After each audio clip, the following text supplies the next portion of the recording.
কি ক্লিক করলেন আপনি? এই আপনি তো লাইভ করে দিলেন নাকি? এন্ড করব? না না, এন্ড করলে আর হবে না। এন্ড একবার এন্ড করলে আর স্ট্রিম করে যাবে না। হোক, চলুক। আমি তো বললাম ওটা 10টার সময় ক্লিক করতে। অসুবিধা নেই, থাকুক, চলুক, কোনো অসুবিধা নেই, চলুক, 10টায় জয়েন করে যাবে, পরে আমি এডিট করে দেবো। ঠিক আছে, কোনো অসুবিধা নেই, পরে এডিট করে দেবো। ওটা এক্স্যাক্টলি 10টার সময় ক্লিক। আমি পিয়ালিকে কো হোস্ট করে দিচ্ছি যাতে পিয়ালি অ্যাডমিট। হ্যাঁ হ্যাঁ, ওটাকে করে, ওটা পিয়ালিকে কো-হোস্ট করে দেন। আমি করে দিচ্ছি পিয়ালিকে কো হোস্ট।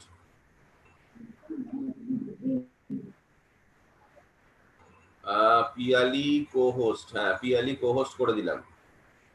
এটা কিন্তু লাইভ হয়ে গেছে, তাই জন্য মানে জাস্ট যদি বা এখনো কেউ নেই। ঠিক আছে, এখন কিছু করার দরকার নেই। না না, থাকবে। এটা এই স্ট্রিম একবার স্টপ করলে রিস্টার্ট করা যায় না।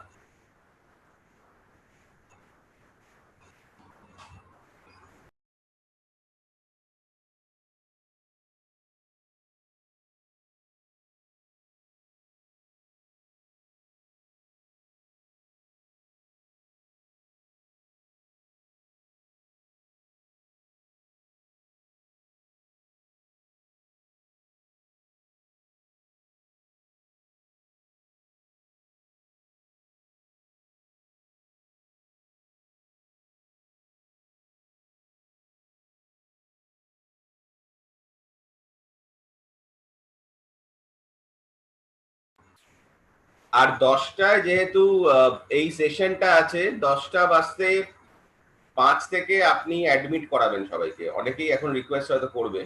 Let them be in the waiting room up to 9:55। আপনাকে এবং পিয়ালিকে দুজনকে আমি কো-হোস্ট করে দিয়েছি, দুজনেরই পারমিশন আছে to admit the অ্যাটেন্ডিজ।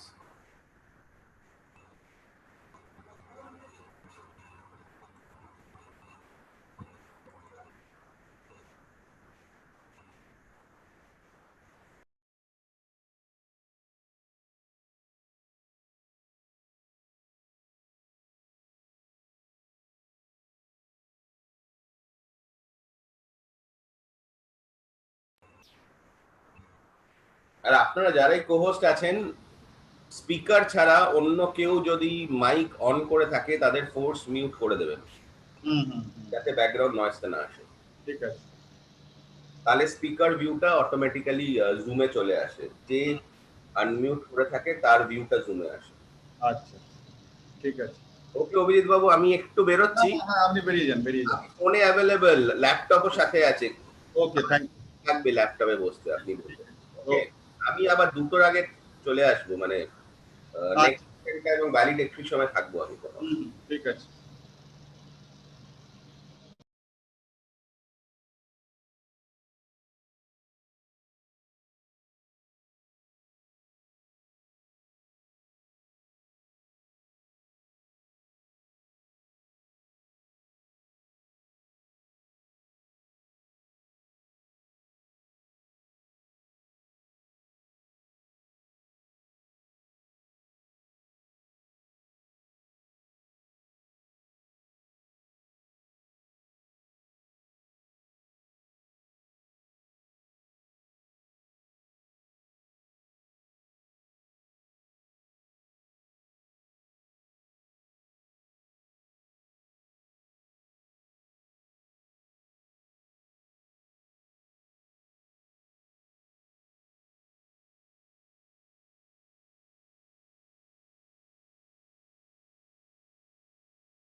Hello,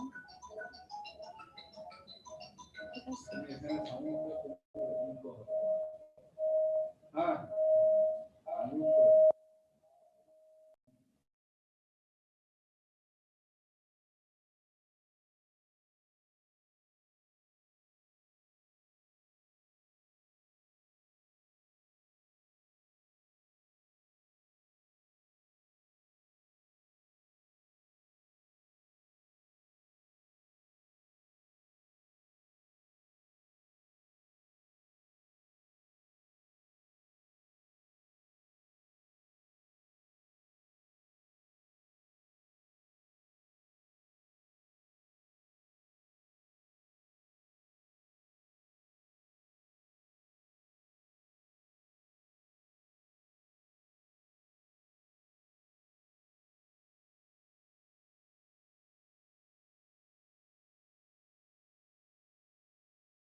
admit করতে হবে।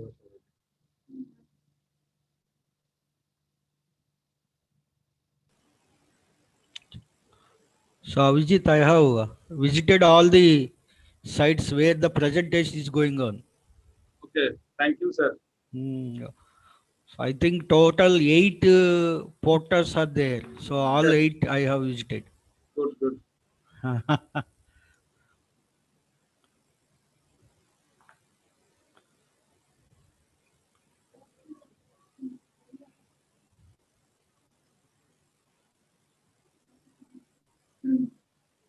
Admit.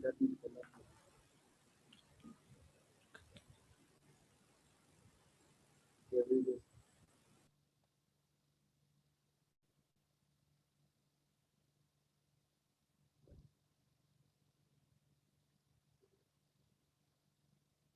Very good morning, respected Joshi sir.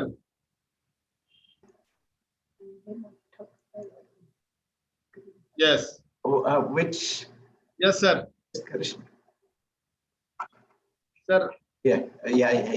But I should open my presentation. Na? Yes. Just, sir, once we will start, then you can open. Not now. Not now. Just 2 minutes. 2 minutes. Right. And I should click share screen now. Yes. Just you click the share screen and it would be able to visible to everybody. Okay.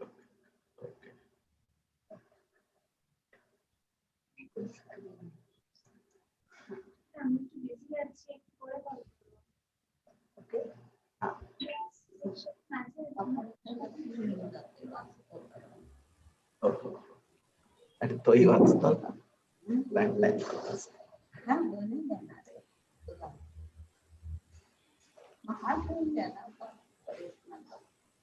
Good morning, Professor Joshi Sab. Good morning to you. Nice to meet you. Yeah, thank you, sir, and thank you for accepting our invitation to deliver the lecture. Entire ChemCon is on Online. Yes, sir. Yes, sir. Yeah. Okay. Great experience. Yes, sir.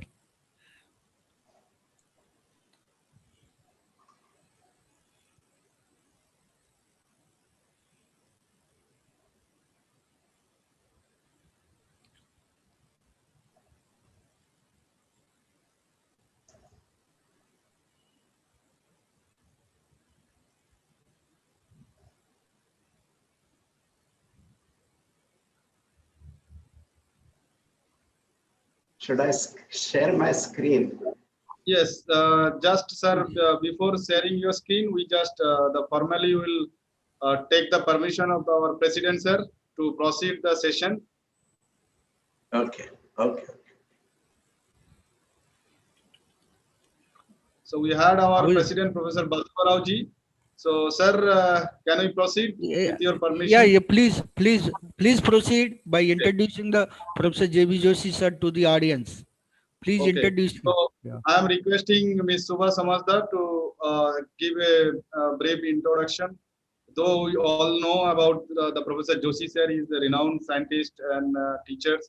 But to complete the formalities, so now Subha will introduce to the audience to Padma Bhushan Professor J.B. Joshi. Good morning, all. Am I audible, sir? But increase the sound. Sound is very low. Sound is low. Just increase the sound. Otherwise, just start.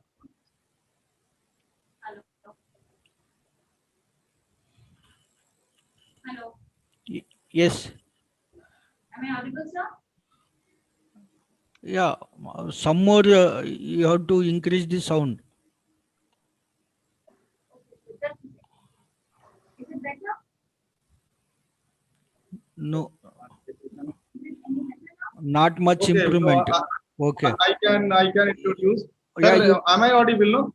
Yeah, you are audible clearly. Avijit, you please introduce, sir. So I am introducing. It is our great privilege to have Padma Bhushan Professor J.B. Joshi sir with us to give a keynote address. Professor Dr. J.V. Joshi is an Indian chemical engineer, nuclear scientist, consultant, and teacher, widely known for his innovation in nuclear reactor design and generally regarded as a respected teacher. His professional association list long. Presently, he is working as Emeritus Professor in the Department of Atomic Energy, Mumbai. He has been honored both academically and socially by several reputed institutions, organizations. So I am sure that everyone is eagerly waiting to listen his talk in this keynote address in SCHEMCon 2020. So thank you, sir. With this small about you, I have many things we have to tell. So I am requesting Professor J.B. Joshi, sir, please share your screen and to start the today's session. Okay.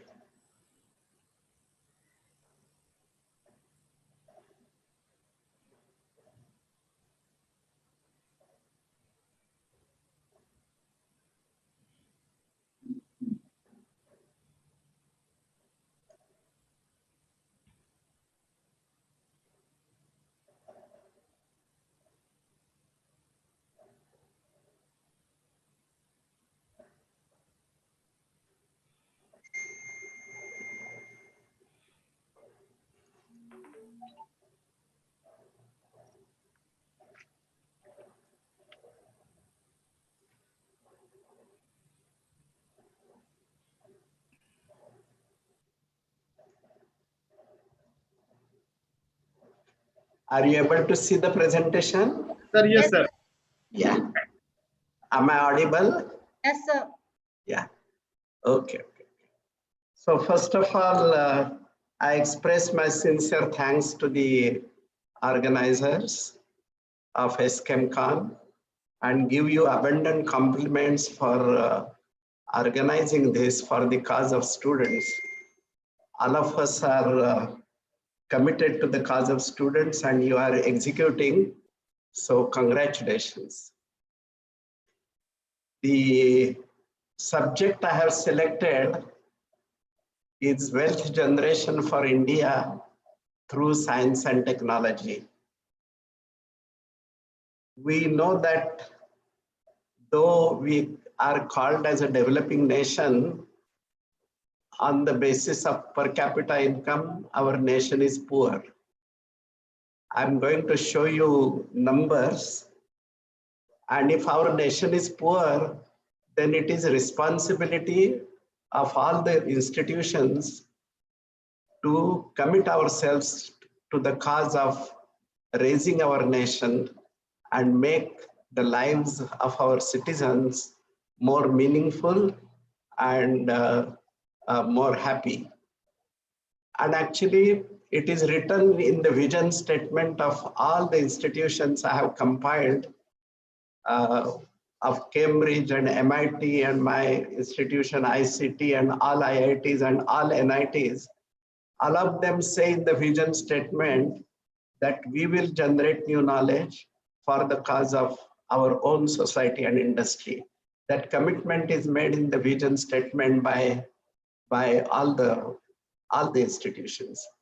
So therefore, it is imperative that we try to understand the problems of the society and take them for research in the research institutions. And whatever solutions we get, we implement in industry successfully and in the society.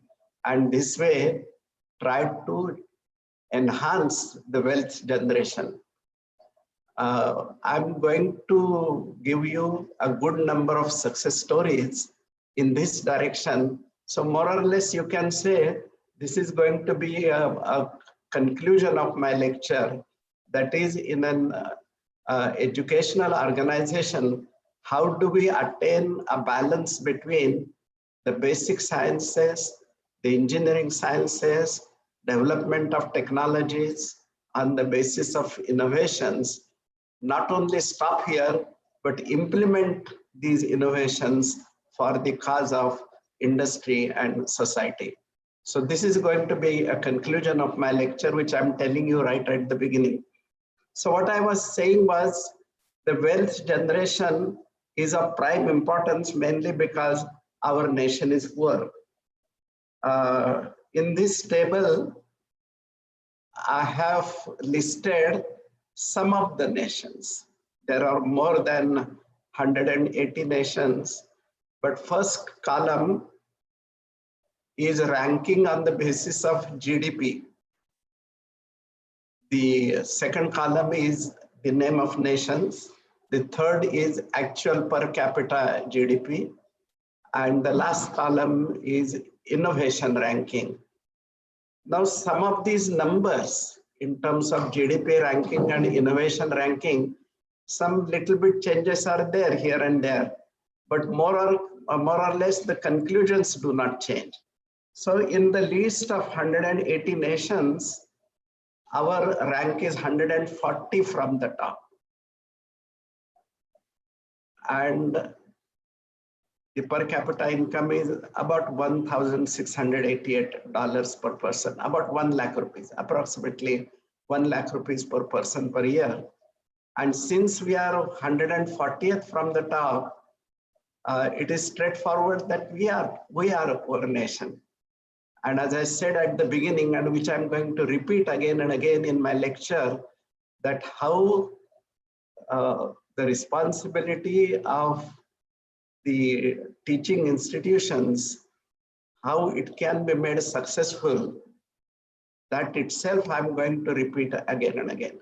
If you see the innovation ranking of India, the number may keep on changing, but if I plot the innovation ranking and ranking based on per capita, more or less you can see a nice correlation. So if you are low in innovation, then you are low in per capita income as well. So our ranking is also low in terms of innovation, and per capita income is also poor. I think this graph is very, very important, that you know that those countries to whom we call as developed countries, they innovate many things. We know recent innovations, and let it be mobile or many electronic gadgets or new softwares, or defense related equipment or aeroplanes or helicopters. So variety of sectors. And these developed countries, they sell their products throughout the world and generate wealth for their own nation. So wealth generation is possible only if the students and teachers and general public in that country, they are capable of innovating. This is, I think, most important message which we can get from this graph. If we see income of any nation for that matter, the sources are three. One is industry, second one is agriculture, and third is service sector. We are 140 from the top. I'm going to tell you the reason for that, why the ranking is so low, or in other words, why our nation is poor. If you see the chemical sector, the overall turnover of all the nations put together of the entire globe is 14 million crores, out of which India is participating 2 lakh crores, or 1.4%. Herbal healthcare, which we say that this is the science which has been invented by India, by our great gurus in the past. The worldwide business is 15 lakh crores, but India does business only 15,000 crores or 1%. Food processing 1.5%, in electronics 0.1%, biotechnology 0.9%, mechanical engineering 1%, aerospace 0.2%. So you keep on listing variety of items. Our participation in the world market is close to 1%. So if our business is 1%, the corresponding income will be of the order of 1%, and that contributes to the national income.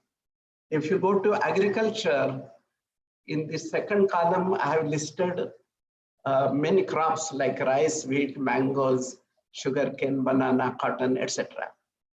If you see per hectare productivity, average of India and what is proven in the world, you can see that rice we are 1/3, wheat we are in 1/3, almost everywhere we are in 1/3. In tomatoes we are at least 20-25 times less. Onions also 4 times less.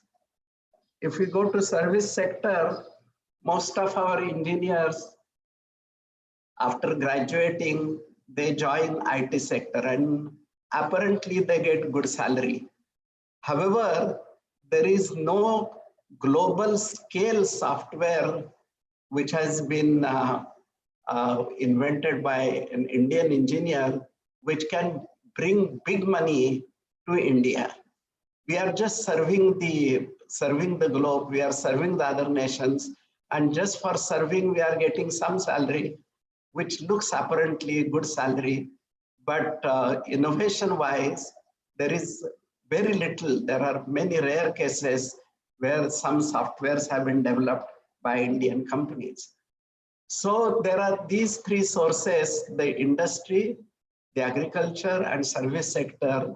These three put together, it forms 70% of the income, which is about 140 lakh crores. The population of our nation is about 140 crores. So income divided by population is 1 lakh, and we are poor. That is 140th from the top. So what is most important? That is, if we want to increase our participation worldwide, then we have to innovate in service sector, in agricultural sector, as well as industry sector.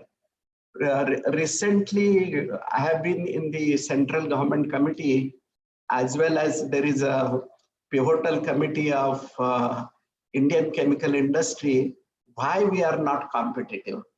And you will be happy to know that we are not competitive just by 10-15%. It is not a big order of magnitude.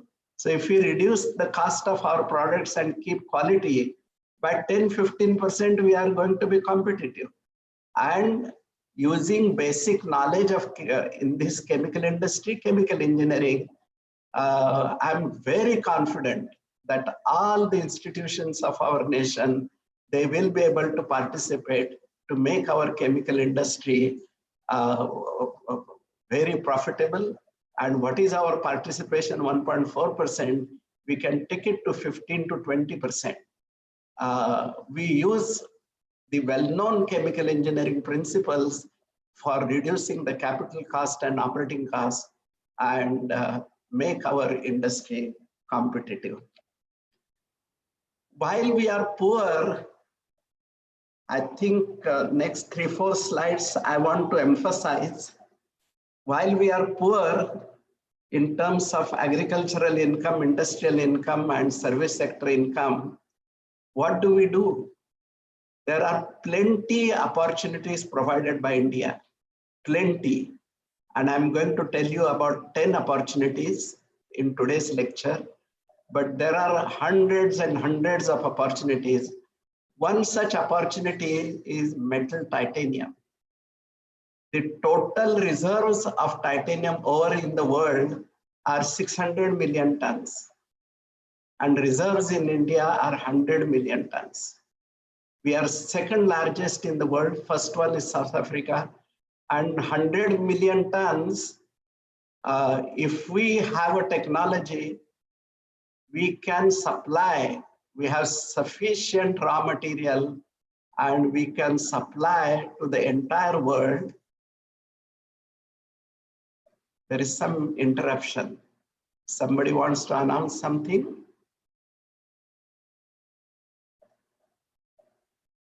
No, sir, your screen is not visible, sir. You have to again share the screen. Okay.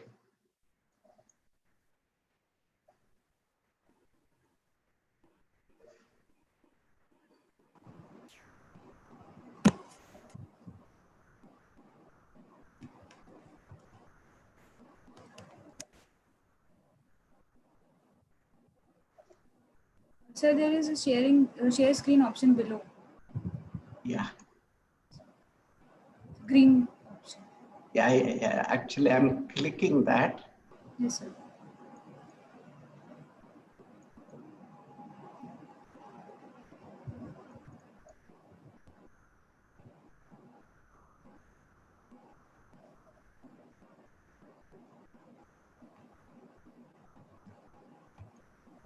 Yes, sir. Okay. Yes, sir. Yes, sir. Right. So I was saying that the reserves which are there in India can suffice the total requirement of the world for the next 500 years. And you may remember that in 2008, there was a big accumulation of sand on the eastern coast, and whatever 100 million tons we had, that there was enhancement in the quantity of the sand in which titanium is 50%, and another 50 million tons got deposited. So in terms of raw material, we are rich, but we don't have our own technology. Therefore, what do? This is a typical example I'm giving, but there are at least 20 examples like this. We export our ore containing 50% titanium at 6 rupees a kilogram, and we need titanium for strategic applications and as a material of construction in chemical industry, and import titanium from outside 2,500 rupees. What I'm trying to say with the help of all these slides is how much is the value for innovation and knowledge. And even if you have raw material, then that is fetching only 6 rupees a kilogram. On the basis of 50%, raw material cost is 12 rupees. But see the value addition from 12 rupees to 2,500 rupees. And not only this, we are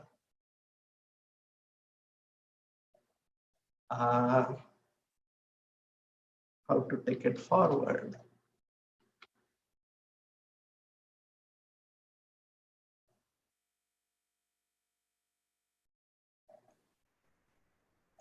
So next, yeah. Yeah. It's okay. Yeah. So our nation imports how many things? Crude oil, 12 lakh crores, electronic equipment, 2 lakh crores. And this is the list I've got from internet. And one can get, actually it is big list. 1,000 items are there. I have taken only 10. And if you see defense equipment, that is also 37,000 crores. And if you see in the internet, which nation imports defense equipment in a maximum way, and you will get the name India. That is, we are the best for purchasing defense equipment from outside. Now, please note, my dear friends, and particularly my student friends, even if we have money to buy defense equipment, and those who make defense equipment, they declare that we are not going to provide defense equipment to you, and then see the intensity of the problem that our nation will face. That we are unable to have a battle with any neighboring nation because we don't have our own defense equipment. We have to buy from outside. So these are really serious problems that we don't do international business or do it up to 1%. We don't produce, which is comparable to anywhere in the world in terms of agriculture. And our service sector is really only service sector, and it is not innovation sector. So why we are like this?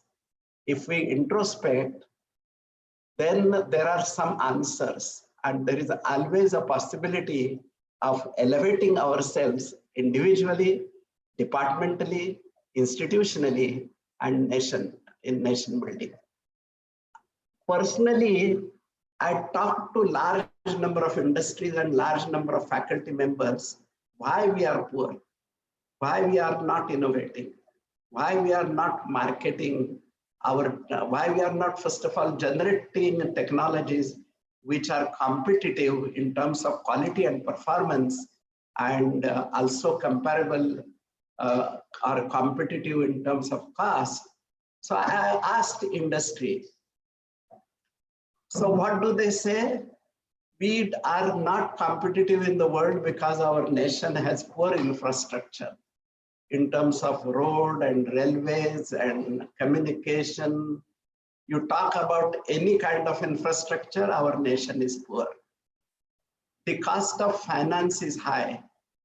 That is, for any business, if we take loan from bank, the loan is of the order of 12%, 13%. In USA, the loan is available in 5%. In Switzerland, it is available in 3%, and Middle East it is free. So if that is the case, then how can we be competitive? Cost of energy is high. We need to pay 8, 9, 10 rupees per unit in India for electricity.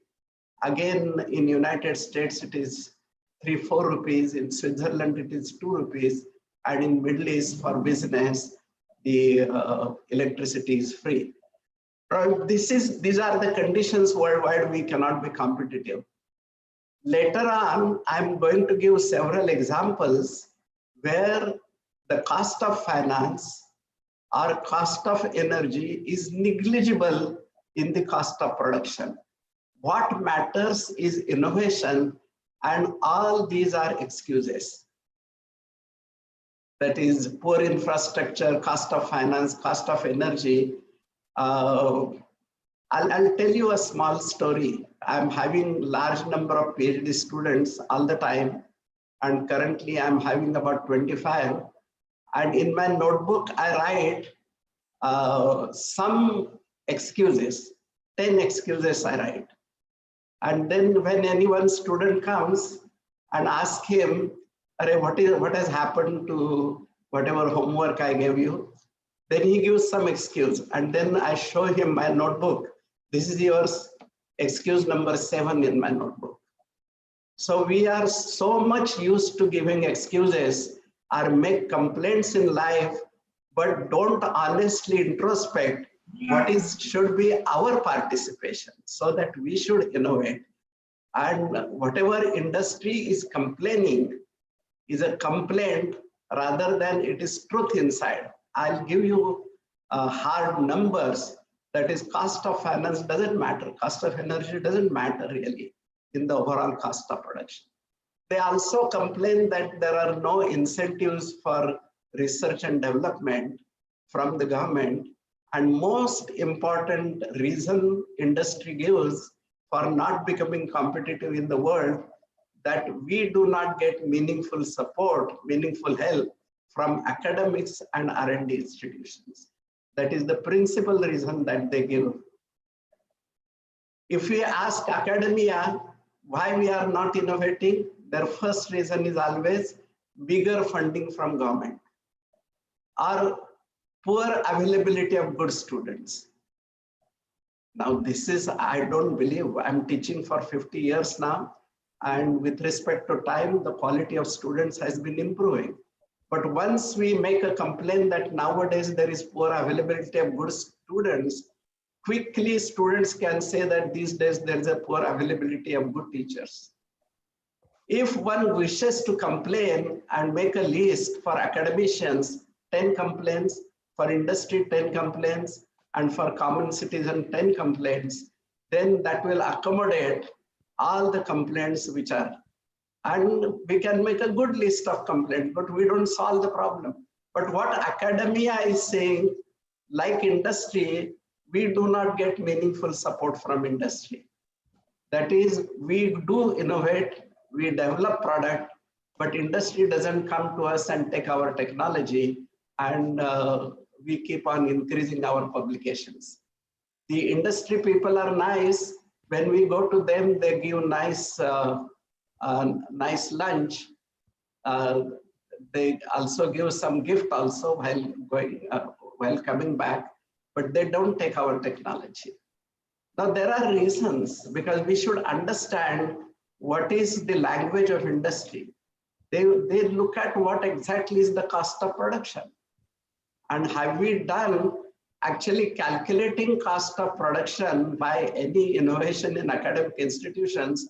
It is not included in majority of research projects in India, including good organizations and good institutions. The teachers, they even don't know that we should be calculating as compared to whatever that product costs in the world, what is our cost of production. Unless we become competitive, then only industry is going to support. And I'm telling this to you with the help of personal experience.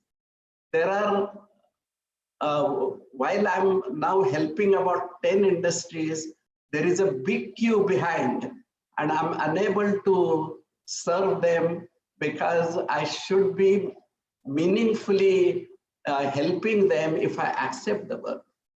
But if they know that here is an institution and here is a faculty member who is really going to help us in terms of increasing productivity, increasing quality, reducing the capital costs, then industry will definitely come, not only from India to our institution, the industry from France, from South America, from Germany, from UK, from everywhere the industry comes. They look at more economical solution. If you ask common citizen why our nation is poor, and they quickly say, and you will realize this particular excuse, that our nation is poor because of our politicians. And this is a very quick statement. And when I was heading my institution, and I was converting my institution from a simple department of the university to autonomous institution and to full-fledged university, at that time, I had to take help of several politicians. I'm telling you very honestly, that is the understanding of the importance of education. The politicians, their insight was much, much superior than the vice chancellors, whatever I had seen at that time. So we cannot quickly pass on a comment that our nation is poor because of politicians. Whether we can introspect ourselves very honestly, what is that we are doing, then the answers will start coming. But individually, everybody feels that he or she is doing a good job, all the remaining are not doing the good job. Here is, I have made a list of industry, academia, and common citizen. And prior to that, I emphasize that our nation is poor and having the poverty, then also we are importing so many things from outside. There are about 18 refineries in India. If we have 19th refinery, we bring entire technology from outside. There are 75 fertilizer plants. If you want 76th fertilizer plant, then we buy it from outside. The technology from outside again. So this is happening again and again, and we are remaining poor. Those which are rich, my next two slides are for students. That is how the scientists from the developed world, what is their mindset? I'm sure students are listening to my lecture, and here I'm giving you an example of my favorite scientist, Michael Faraday. He was from a poor family, very poor family. His father was an assistant to blacksmith. You can imagine what is the meaning of assistant to blacksmith. And mother was not working and the family was poor. And brothers and sisters, they were 5. And Michael Faraday could take education only up to 8th standard. Only up to 8th standard. And after 8th standard, he had to look for a job. And he got a job of bookbinding. All of you may be knowing this story, but I'm putting this story in the context that why nations are poor and why nations are rich. So while he was assisting a bookbinder, there was a difference between the usual bookbinder and Michael Faraday. Michael Faraday used to read that book before binding. And while reading such books, he came across one book called Development of Mind, which is more or less a translation of Gita. So that changed his entire perspective in life. So what he started doing, his family was living in a suburb of London, and in London, Royal Society, all of us know, they were organizing and they are still organizing a lecture of a good scientist on every Friday. And then he was attending those lectures. So he attended lectures, 3 lectures in series in the subject of chemistry. So while listening to these lectures, he took notes, and 3 lectures filled his 300-page notebook. So he went to the speaker after 3 days and showed those notes to the speaker that this is what I have understood. So the speaker, he went through his notes overnight and called him next day, that this boy who has studied only 8th standard and his depth of knowledge is so high, and he appreciated very much Michael Faraday. Michael Faraday said, "Can I get a job in your laboratory?" And that way he got the job. But what was the job? It was laboratory assistant. You must be knowing what is the job of laboratory assistant: cleaning floor, cleaning tables, cleaning glassware, and lifting files and giving it from one person to another person. That was the job Michael Faraday got. But again, there was a difference between Michael Faraday and other researchers and other employees in the laboratory. The timing was 9:30 to 5:30 evening, and everybody used to leave at 5:30 or maybe several minutes before 5:30. And Michael Faraday was starting his research work at 5:30 evening till 2 o'clock morning. And then he used to go home at 2 o'clock. And during that period, over a period of 7 and 8 years, how many contributions he made to science? And I have listed here some of them: study of electromagnetism and electrochemistry. We know Faraday's laws of electrochemistry. Principles underlying electromagnetic induction, diamagnetism, and electrolysis. Established that magnetism could affect the rays of light. Invention of electromagnetic rotary devices, and also discovered benzene, and also discovered Bunsen burner. Now, having done all this, the Vice Chancellor of Oxford University, he met Michael Faraday, and he said that now you don't have to enroll in Oxford University. In the next convocation, we will directly give PhD to you after 8th standard. You have done so much that we will give PhD to you. Michael Faraday said politely that I don't need PhD. I'll continue my work. Then the Royal Society, the fellowship, all the scientists in the world, they aspire for fellowship of Royal Society. The Royal Society came to him offering fellowship, offering presidentship of the Royal Society. But he said, no, I don't need it.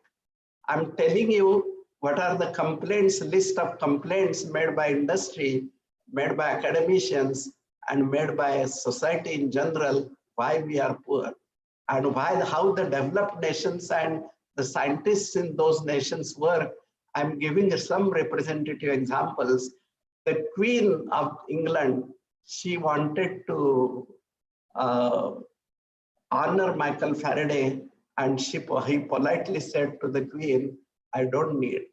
He declared to the public, if you want to honor me in any manner, when I die, and after that, when you will have a tomb there, you write there, a happy man is lying here. I think this is going to be real conclusion of my lecture. That is, instead of making complaints, if we keep on smiling, that the difficulties are always there in every project, in research project or in everyday life, difficulties are there. The public, the students, the teachers, the industrialists, if they keep on complaining, then there is not going to be a progress. If they smile, like Faraday said, that you write that a happy man is lying here, and if you keep on smiling, only smiling people can innovate in life. Complaining people, they cannot have creativity so that they can do something meaningful in life. What they can do is, today's complaints are different than yesterday, and tomorrow's complaints can be different from today. But the smiling face all the time, we have to introspect seriously why we are complaining. Is there real reason for complaining? The next is Marie Curie. Again, you know, her family was not poor. Her father was headmaster. However, Russia invaded Poland, and those who were nationalist, they were troubled at that time, and her father was nationalist. So he lost the job, and the family became poor. And again, family of five, there was a discussion who should take education and who should start the job. And Mary and her elder sister, they started discussing with each other. Mary was telling her elder sister that you should take education because anyway you are older than me for 4 or 5 years. If you don't take education now, then you will lose the age of taking education. What elder sister said, that at the same time when father lost job, the same year, Marie Curie stood first in 12th standard at the age of 18 in entire Poland. And then her elder sister said, you are a scholar and you should take education. But somehow Marie Curie convinced her elder sister and she went to Paris for higher education. I will not tell you the entire story, but Marie Curie, even after going to France, even after marriage, there were big list of difficulties. Just one difficulty I'll tell you, that is her first Nobel Prize was with her husband. They did research together, but after some time, in about 1808, her husband expired in a road accident. Now husband expired, this complaint is sufficient for a lifetime, but she continued her work and earned a second Nobel Prize. What I'm trying to tell you, my dear students, that is, if our nation, we want to reduce the poverty and increase the wealth of our nation, we should immediately stop our habit of complaining about life. There is nothing, and we should remain smiling all the time. And there are several reasons to smile, like there are several reasons to make complaints. I'm going to give you success stories now. And all these success stories, lot of work, majority of work have been done by students. And this is self-inducing reactors. I'm going to tell you 7-8 stories. I have cut down about 4 or 5 stories. So still there are 7-8 stories. Self-inducing reactors. The hydrogenation is very well known. And in about mid-80s, that is right from chemical industry started in India, from about 30s to mid-80s, hydrogenation was being done by chemical reaction. That is, suppose nitrobenzene is to be converted to aniline by reduction with hydrogen. Then what they used to do, take a vessel, take good quantity of iron filings, take nitrobenzene and add hydrochloric acid. So iron would react with hydrochloric acid. There would be generation of nascent hydrogen, and nascent hydrogen would react with nitrobenzene or para-hydroxynitrobenzene to give para-aminophenol, to which when reacted acetic anhydride, we get paracetamol. So there were plenty activities where hydrogenation was required. Now in this particular method, when we get 1 kilogram of product of amino compound, 3 kilograms of solid waste was getting generated. Now what was the problem? The 3 kilos of solid waste was carrying active product about 10 to 15%. So anyway, 15% of the profit was lost. Then amino compounds are always carcinogenic, and the disposal of solid mass was a big problem. So it was not done in a safe manner, and this was a big problem.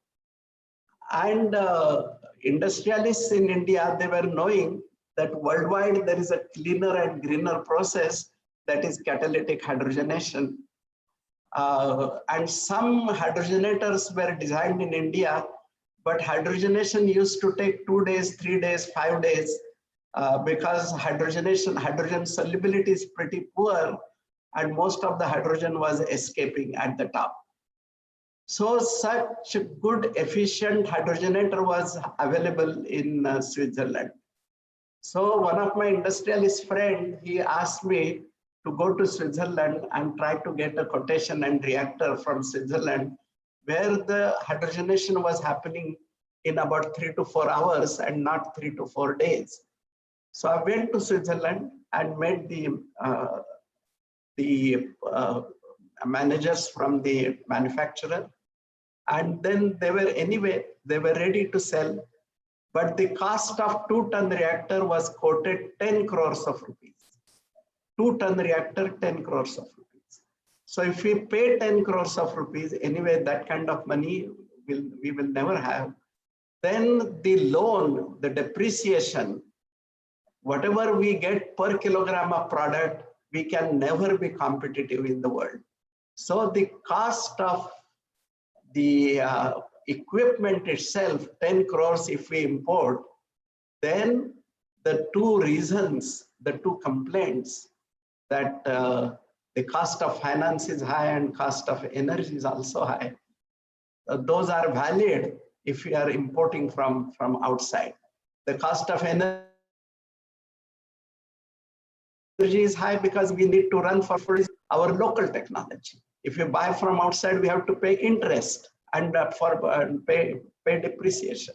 I came back, of course, from Switzerland. I personally could understand, realize that this is not tenable. We cannot buy in 10 crores.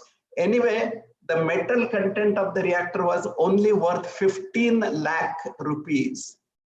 The metal content of the reactor was only 15 lakh rupees, and the quotation was 10 crores. And at that time, end of 80s, the dollar was 10 rupees, or 10 crores means 1 lakh, $1 crore was the cost of equipment. When I came back, the industrialist was very wise. What he said was, why to buy equipment from Switzerland? Let us get only drawings from them and we will fabricate in India, and fabrication facilities in India are very good. And that was truth, and it is true even today. So I went back in the month of January. It was very cold outside, and asked the Swiss company that we want only drawings, I don't want the equipment. And they were ready that we will sell you the drawings. Not only that, we will give you loan also. We have a lot of money in Switzerland, so we will give you loan also for the, but the cost of drawings is 9 crore 70 lakh rupees, and you save whatever you want in remaining 30 lakh rupees. It was January, it was heavy cold, but my blood started boiling that our country is being taken for granted, not only for this reactor, but for all refineries, for all petrochemicals, for all fertilizer plants, for all technologies, let it be in electronics or mechanical engineering, and our nation is being taken for granted. So I came back, and with the help of my students, it took about 3 years, and in 1991, I developed, of course, my students developed the first reactor, 2 tons, costing only 30 lakh rupees, in which the basic cost of metal was 15 lakh, and the fabrication and innovation all put together another 15 lakh, and in 30 lakh rupees with equivalent performance anywhere in the world. Now with 30 lakh rupees locally available equipment, who is going to import? The same Swiss company reduced the price from 10 crores to 5 crores to 2 crores, and the dollar also went from 10 rupees to 20 rupees to 25 rupees. So when they make to give a quotation of 2 crore of rupees, the dollars that they were going to get maybe 10 times even less, then also it was profitable to them. What was the profit? It was the innovation, it was the knowledge, and not those complaints like electricity cost is high and the rate of interest is high and we don't get meaningful support from academia. Anyway, that is not very wrong, and why it doesn't happen, I'm going to have a little bit discussion later on. So this is a schematic diagram. Typically, we pass hydrogen below the impeller, and the impeller action breaks the gas phase into bubbles, and whilst bubbles are rising, there is a hydrogen dissolution, and most of the hydrogen remains unreacted and goes to the gas phase at the top. Now the unreacted hydrogen, which is about 90% of hydrogen that we put inside, we cannot take it out. Hydrogen is expensive, about 600 rupees a kilogram these days. So if you want to reuse it, then we need to use a compressor, external compressor. But it is not safe. Hydrogen is not a safe commodity.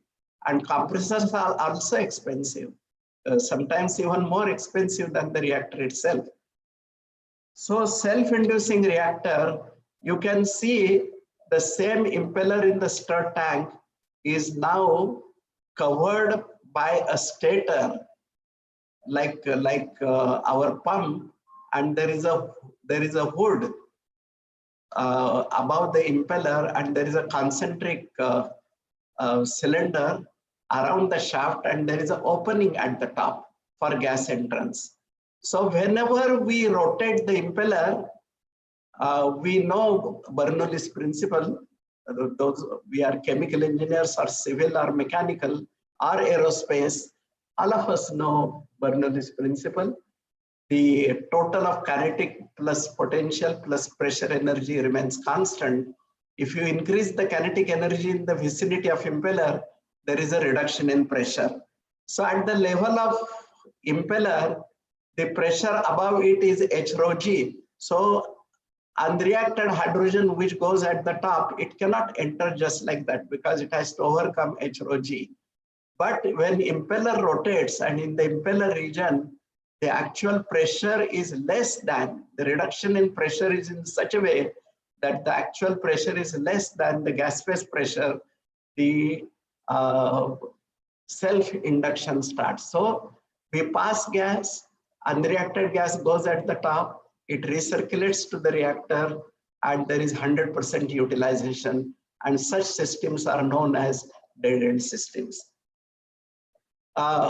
In this particular slide, the impeller is more or less located in the top region, and the induced gas bubbles are remaining restricted in the top region. Our majority of bottom region is without bubbles. But the resistance for the gas induction is less because impeller is at the top. If you keep impeller at the bottom, then the entire volume is active, but rate of induction is low. Now, what do we want? What is expected out of self-induction is to create low pressure region at as low cost, operating cost as possible. So we started in early 80s for research, the subject of computational fluid dynamics. So we need to design impeller in such a way that that particular design for given power consumption develops as low pressure as possible so that rate of gas induction can improve. And please remember that such innovations, these are not to be done only once. From 91 onwards, like cars now, there is a first model, second model, third model. Every 2 years, there has to be further innovation. Otherwise, the competitiveness of that particular product goes down. So what was done was, that is, there is an inducing impeller, and there was optimized design using computational fluid dynamics, which is a pink impeller is inducing impeller. Then the dispersing impeller, whatever is induced by inducing impeller is distributed throughout the liquid. Now the catalytic hydrogenation is a gas liquid solid system, and we need impeller for suspension because it is known in chemical engineering that good dispersing impeller is a poor suspension impeller. So we optimize yet another impeller and provided at the bottom. And this technology was given to the industrialist who sent me to Switzerland and in 30 lakh rupees. Once it was made in 30 lakh rupees, who is going to buy from 10 crores? This is the reason for, this is the solution to make our country competitive. So 30 lakh rupees, the cost came down to 5 crores, came down to 2 crores, but we implemented and continuous improvement in the next 30 years till today, and 150 technologies based on catalytic hydrogenations are successfully running in industry. Now, how much benefit is there? This I should have told little later, but if industry benefits in a big way, then they are more than happy to share maybe a small fraction to the institution. And that small fraction is very good for academic institutions, right? So whenever there is an innovation, there is a win-win situation. The industry gets more profit, they expand, and therefore there are more job opportunities. Second win, if there are more profits, the government gets more taxes. The third win, for developing such technologies, institution gets grants. That is fourth win.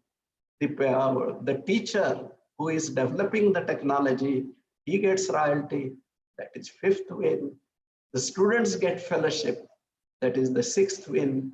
And most important, the teacher who is teaching the student innovation up to the level of implementation in industry, and there is a new generation is being built who are going to solve the problems of our nation. That is the biggest win for any teacher in the university. So these win-win situations, if we create, When I was heading my institution, it is government aided. 20% of total expenditure was supported by government, and that is only salaries of teachers and non-teaching staff. We needed to support for library, for electricity, for water, and there were about 400 PhD students working on different innovations, and that total expenditure, from sponsoring from industry, we could get 80% of the income of our, I'm telling you very conservatively. If you ask me the numbers, then you will be happy that these numbers are conservative, and 20% from the government. And this is possible together with win-win-win-win situations. The next example is manufacture of tartalic acid. This was a big scale problem. And we know that polyester needs two monomers. That is, one monomer is tartalic acid, and another monomer is monoethylene glycol. I don't know how to go back.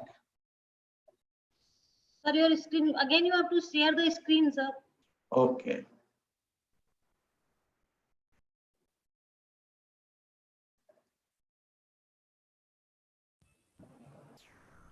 Hello, Avijit. Yes, sir. Am I back? No. No, sir, share screen. Please, sir, share your screen. Okay. At the bottom, share screen.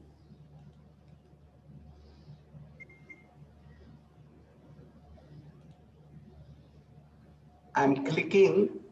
There's a small screen coming. Coming, sir. Okay. Okay. No, it's not. Okay.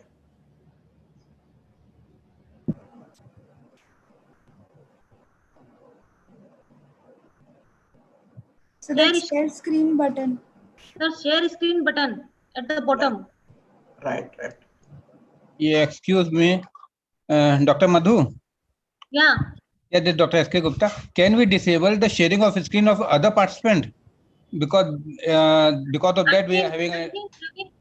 I think Parveen Saxena sir is sharing screen, I think. हाँ वो प्रवीण सक्सेना वो गलती से लग रहा है बार-बार उनसे हो जा रहा है ना, तो इसलिए अगर सबको डिसेबल कर दें कि कोई अदर शेयर न कर पाए तो फिर सर उनके लिए जोशी सर के लिए बढ़िया रहेगा. Joshi sir, now you can share. You please share. Sir अभी हो जाएगा सर, आप कीजिए. हाँ, that I'm trying to do, but it is what is coming. There are small screens. You first close all the screen and then you start. Now, yes, coming. Now it's there. Okay. Thank you very much. Thank you.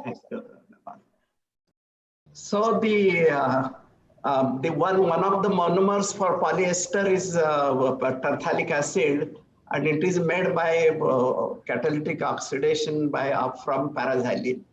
So paraxylene has two CH3 groups at para position, and each group CH3 group is to be oxidized to COH, and this reacts with monoethylene glycol OH, and then there is a polymer which we call as a polyester. But when I started working with this industry, there was a certain capacity, say maybe 80,000 tons per year. But however, for polymerization, it is mandatory that product should be white. And the product was coming yellow, sometimes brown, sometimes black particles. And the paraxylene oxidation is a radical mechanism. And whenever there are radicals, there is a possibility of two paraxylene or some intermediates also, they can combine together to become dimer, trimer. So whenever polymerization was occurring within the raw material itself, then color was getting developed. So this was examined, this reaction was examined for mass transfer as well as chemical reaction, and to get the knowledge of mass transfer coefficient and intrinsic kinetics of oxidation of the main product and intermediate product. This was done very, very systematically in 1 liter reactor. And what was realized was, if there is sufficient dissolved oxygen in the liquid phase, then radical mechanism stops and we don't get dimer trimer. And most important thing was, when dissolved oxygen concentration is high, which is a raw material itself, then we can reduce the temperature of reaction. And we can also reduce catalyst concentration as well. What is the result? The paraxylene, whenever it is oxidized, there is a solvent. 20% is paraxylene, 80% is acetic acid. So whenever we were oxidizing paraxylene, acetic acid was also oxidizing. So for 1 ton of production of tertiary acid, there was a consumption of 80 kilograms of acetic acid. So it was a big consumption of acetic acid. So when the oxygen concentration was increased and concentration of raw material increased, and when the temperature of reaction as well as catalyst concentration was reduced, the acetic acid concentration, the acetic acid consumption reduced from 80 kilograms to 60 kilograms to 50 kilograms to 40 kilograms, now closer to 30 kilograms. How to make this entire technology then now is being used throughout the world. And the main supplier of the technology is DuPont, as you know. So we can innovate and become competitive as compared to any technology in the world. This success story has happened, and with the help of students, our own students in the institute. So the next slide.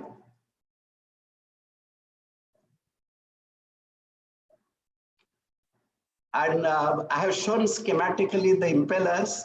For given power consumption, we are keeping now dissolved oxygen more than 40% of saturation, and that solved the problem, entire problem.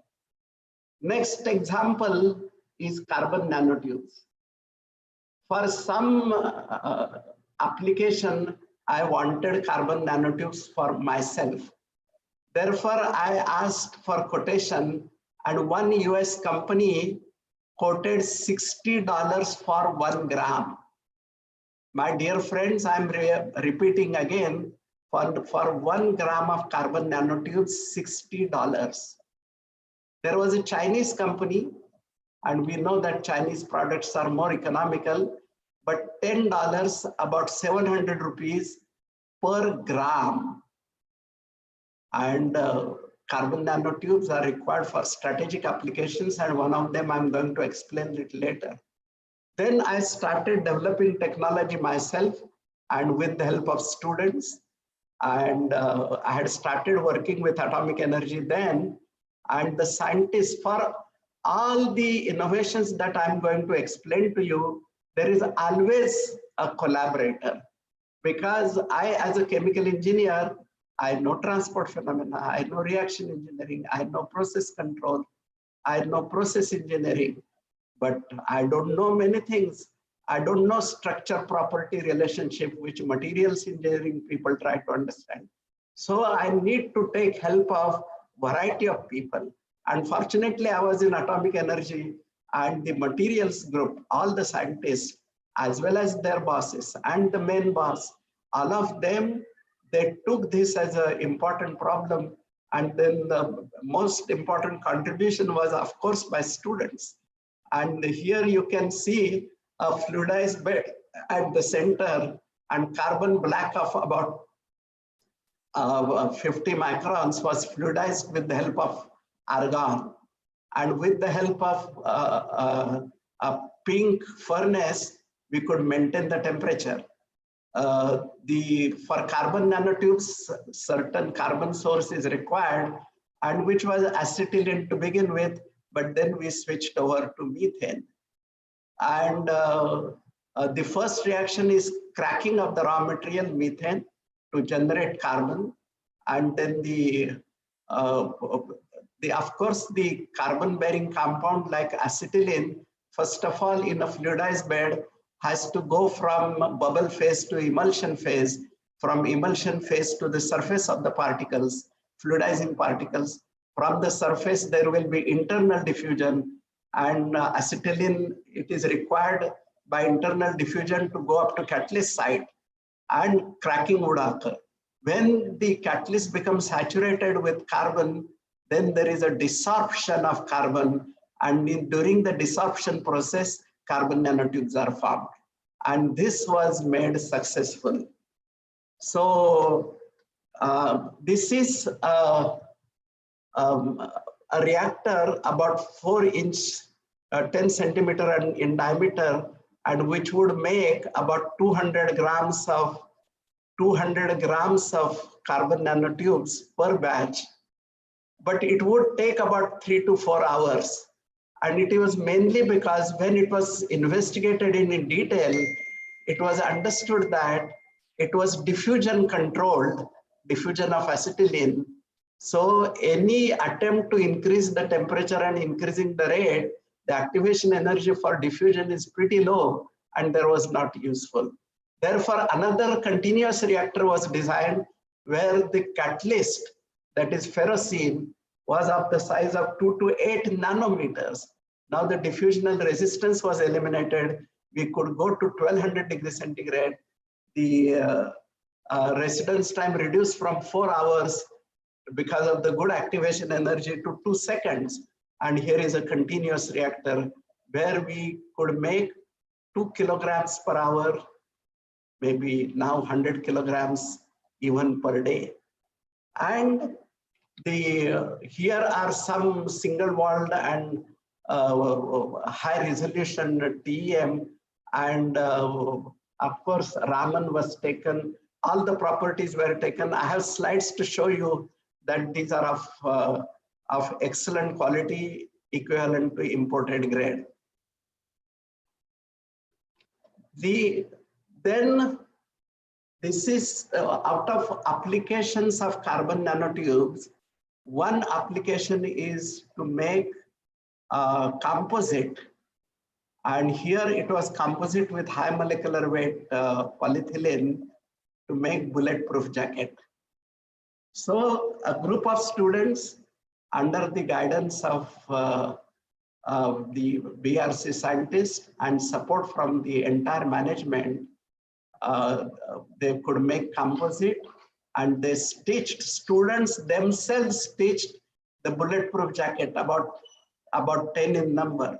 And all these jackets were given to several laboratories of defense for finding their properties. And all the 10 jackets, they proved all the properties, whatever is wanted in terms of different sizes of bullets. Now this particular requirement, the innovation, it was brought to the attention of Honorable Prime Minister. He declared in the Parliament that India has technology. We are buying more than 100,000 bulletproof jackets, and my information is 600,000 at the cost of 1,50,000 per jacket, and jacket is weighing more than 11 kilograms. Our Indian technology can make the jacket 6 kilograms, and the performance is equivalent and costing only 15,000 rupees. And now that we are capable, self-sufficient, we have become Atmanirbhar in terms of bulletproof jackets, and we are ready to export as well. But I was trying to tell you that if you keep on giving excuses, we are not going to innovate in our lifetime. This is right from the beginning of this lecture. I'm telling you the conclusions again and again. The smiling people can innovate, and they can not only smile themselves, they will smile, make smile the entire department, their family, their village, their neighbors, the district, and the process of innovation, it can accelerate if people keep on smiling. So this is Baba Kavach. There was a big news in Hindu and all those the newspapers at that time. And what the picture you see is the picture of student who got. Now see the benefit. I told you win-win situations. This student got Bhatnagar Prize of this year. Yet another win. In terms of recognition, what else you want? If you type on Google, what is the most prestigious award in India in science and technology, you'll get quickly an answer, Bhatnagar Prize. And this student got the Bhatnagar Prize. The other earlier example of flow reactor, which I mentioned to you, he got the second. In engineering discipline, there were 2 prizes this year, and both of them are from my group. Of course, I collaborated with many people. And this second student, Amol Kulkarni, and this student is Kinshuk Das Gupta, both got Bhatnagar Prize. And they have implemented their innovation into practice. Now another fellow, Amol Kulkarni, that is, he is converting large number of batch processes to continuous process. Now, what is win for me as a teacher? These students have become capable to innovate themselves and solving the problems of our nation. And that is the best win that the teacher can have. And then another newspaper. And then I thought that let me scale this up, because in the atomic power plant, if we keep carbon nanotubes about 40-50 in the atomic power plant, you know, Fukushima accident, the temperature kept on increasing because pump failed, and at high temperature, water reacted with metal, hydrogen was formed, air was anyway there, and air and hydrogen, there was a big explosion in Fukushima accident. So in new reactors, what is being considered, that let us keep, if all the hydrogen is formed, if we keep carbon nanotubes so that it can absorb and it becomes as a hydrogen storage, then it will be a safe. So a lot of carbon nanotubes are required for atomic power plants, for catalytic hydrogenation, for polymer composites. There are many, many applications, and we can do that. And if we buy from outside, I told you per gram what is the price. Here is a list. The first column in blue are the worldwide companies, HG and Chip Tubes and Carbon Solutions. And the countries are written in the second column. And you see the last column, what is the price they quote for per gram? 1,600 rupees, 5,200 rupees, 8,000 rupees, 18,000 rupees, 1,62,000 rupees. Of course, purities are different. What is our price on the commercial scale? Those prices I was telling per gram. Now here, the developed technology for 16 kgs per day production, 720 rupees per kilogram. And if we make 1 ton per day, 350 rupees per kilogram. So I'm telling you the benefit of innovation. Now we have become self-sufficient. Now please note, the real win is, even if our nation is not poor and we have a lot of money, and if we don't have our own defense equipment like the bulletproof jacket, and those who are really making, and they tell us, our nation, that we are not going to sell you. Right now our price is 1,50,000. You pay 15 lakh rupees per bulletproof jacket, we are not going to sell you. That's it. Then see what is the future of our nation. So making such innovation is mandatory as far as all the educational institutions are concerned. I'm giving you a few more examples. Still in our houses, 18 crores, I'm sure in Rajasthan, if you go to the villages, and in Maharashtra also, if you go to the villages, still biomass-based cook stoves are used. And 18 crore families still use biomass-based cook stoves with efficiency of 12%. Our remaining fuel, remaining biomass gets converted to particulate matter and carbon monoxide. If we improve the efficiency to 40%, then the profit will be 80,000 crores. The nation saves in terms of biomass 80,000 crores. The total chemical industry of India, total, if we see the profit of all in the chemical industry put together, and we have more than 100 chemical engineering departments which are working for industry, all chemical industries profit together is not 80,000 crores. And this single problem when solved, it is more than 80,000 crores. What is the current problem? I think this will be common scene that you might have seen.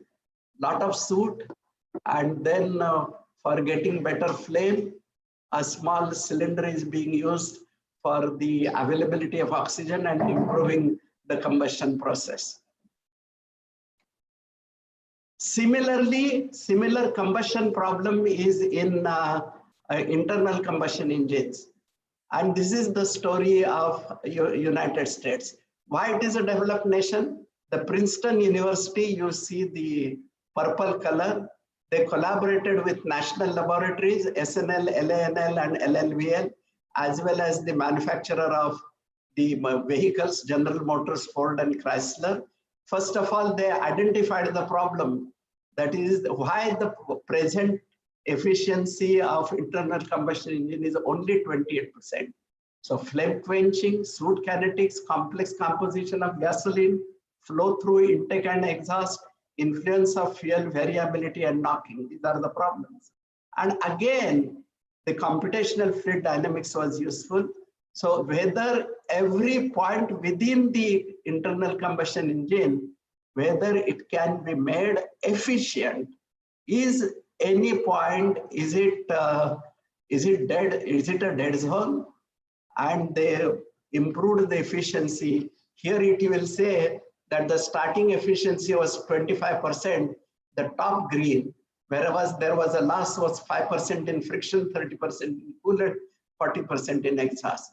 So 25 was made 33%, and 5% from exhaust was taken to green and 3% from radiator. And then further improve, further research, and the efficiency is 44%. Exhaust has become about 24%. And when I recently went to Princeton, on the entrance itself of this particular department, there is a big banner that in next 5 years, we are going to improve the efficiency of internal combustion engine from 44% to 60%. This is what is the resolve made by individual departments, depending upon the whatever is the strength of individual department. They should take such big problems, national problems, for solving in there. We normally complain that industry doesn't come to us, and industry complains the academicians are not that useful to us. They take a long time for research, and they are more interested in publication, and we don't get anything from publications. What is required is we should go to industry and we should visit to society and try to understand the problem. Then only solution is implementable. Otherwise, solution looks attractive only for publication. I'm sure we should be doing publication, because the knowledge which is required for developing technologies, it must be of the order of cutting edge as compared to the world. So I held 40 workshops like this for cook stove. Every workshop, there were about 25 housewives, and I was trying to understand what are the problems they are facing while using a cook stove. And there are various improved cook stoves designs of state government as well as central government, and why you are not using that. And there was revealing experience that what were the problems. And please note, none of the housewife said that we want the cook stove to be free. Then I asked them, what is the cost that you will be able to afford? About 600 to 700. But if the fuel consumption goes down by a factor of 3, that is 12% efficiency goes to 36%. So with those inputs, I started again computational fluid dynamics for cook stoves. And the left is that the commercial version, how it looks from the outside. Internally, there are 2 concentric cylinders. The red cylinder is a ceramic cylinder, conducting cylinder, in which there is a fuel pellets. There is a fan outside, and the blue is a non-conducting cylinder. Here we took help of IIT professor from Mumbai for for fabricating, conducting as well as non-conducting cylinder, because the total cost is to be accommodated in 600, 700 rupees. So we could not afford these 2 cylinders more than 50 rupees. So Professor Bhargavi took help. And then we did a huge number of simulations. Of course, this is published, and we saw to it that every point in the cook stove is efficient. And now you see that the first picture is similar to what that young girl was trying to do. And the second picture from the right is the cook stove, and the right picture is LPG stove, and we are getting blue flames. Now this second from the right is a biomass based cook stove. The variety of versions, more than 600,000 have been sold, and these are being actually used by housewives. But the blue flame that you are seeing, out of 1 hour of operation, we are getting blue flame only for 30 minutes. Remaining time we are getting yellow. So these simulations and research is ongoing, and we have now kept in mind that, like the Princeton University, the present efficiency of 50%, we will take it to more than 60% in next 2 years and make it economical. Only if we make 40%, nation was going to save 80,000 crores. Now we are going to take it to up to 60%, and there will be huge profit to the nation. And these are those 2 cylinders of ceramic. There was another problem. In Himalaya, there are about 40 million people stay. They may be from Bhutan, they may be from Tibet, they may be from Uttarakhand, they may be from Nepal, or from Pakistan or China, but the temperatures are very low. Temperatures are very low. What World Health Organization says, in the house it should be at least 18 degrees. For Mumbai person like me, or Rajasthan is even more stringent than Mumbai. So getting 18 degrees is 18 degrees. We are very, very hot. So what is their usual methodology? Here there is 40 million people and many homes rely. So for maintaining temperature of 18 degrees, they keep cook stove in the corner of the house, and the efficiency is only 10 to 15%. So they try to collect biomass from, this is a picture from Himalaya. And here now for collaboration, MIT University of Boston, they are collaborating with us. They need help from our institution for computational fluid dynamics. They have developed a nice gadget costing less than 1,000 rupees for measuring particulate matter, for measuring carbon monoxide, for measuring moisture. And we are now installing. Now UPES Dehradun, University of Petroleum and Energy Studies, we have taken them in the collaboration because they are very close to Himalaya, and the faculty there from chemical engineering department, they are very, very enthusiastic to solve this problem, and we are taking it forward. Now, the important point I want to show you, if we keep the house warm with the help of cook stove in the corner, the red line at the bottom shows that the permissible particulate matter is 2.5 particles per meter cube. And in the month of November, which is coming up, in the vicinity of Delhi, the farmers, they burn whatever is the solid residue, and they get the particulate matter up to 500, 600, and 600 parts per meter cube is also considered as very high. And many newspapers, they are filled with pollution problem of Delhi and vicinity. But these Himalayan homes, not 600, they get particular matter 6,000.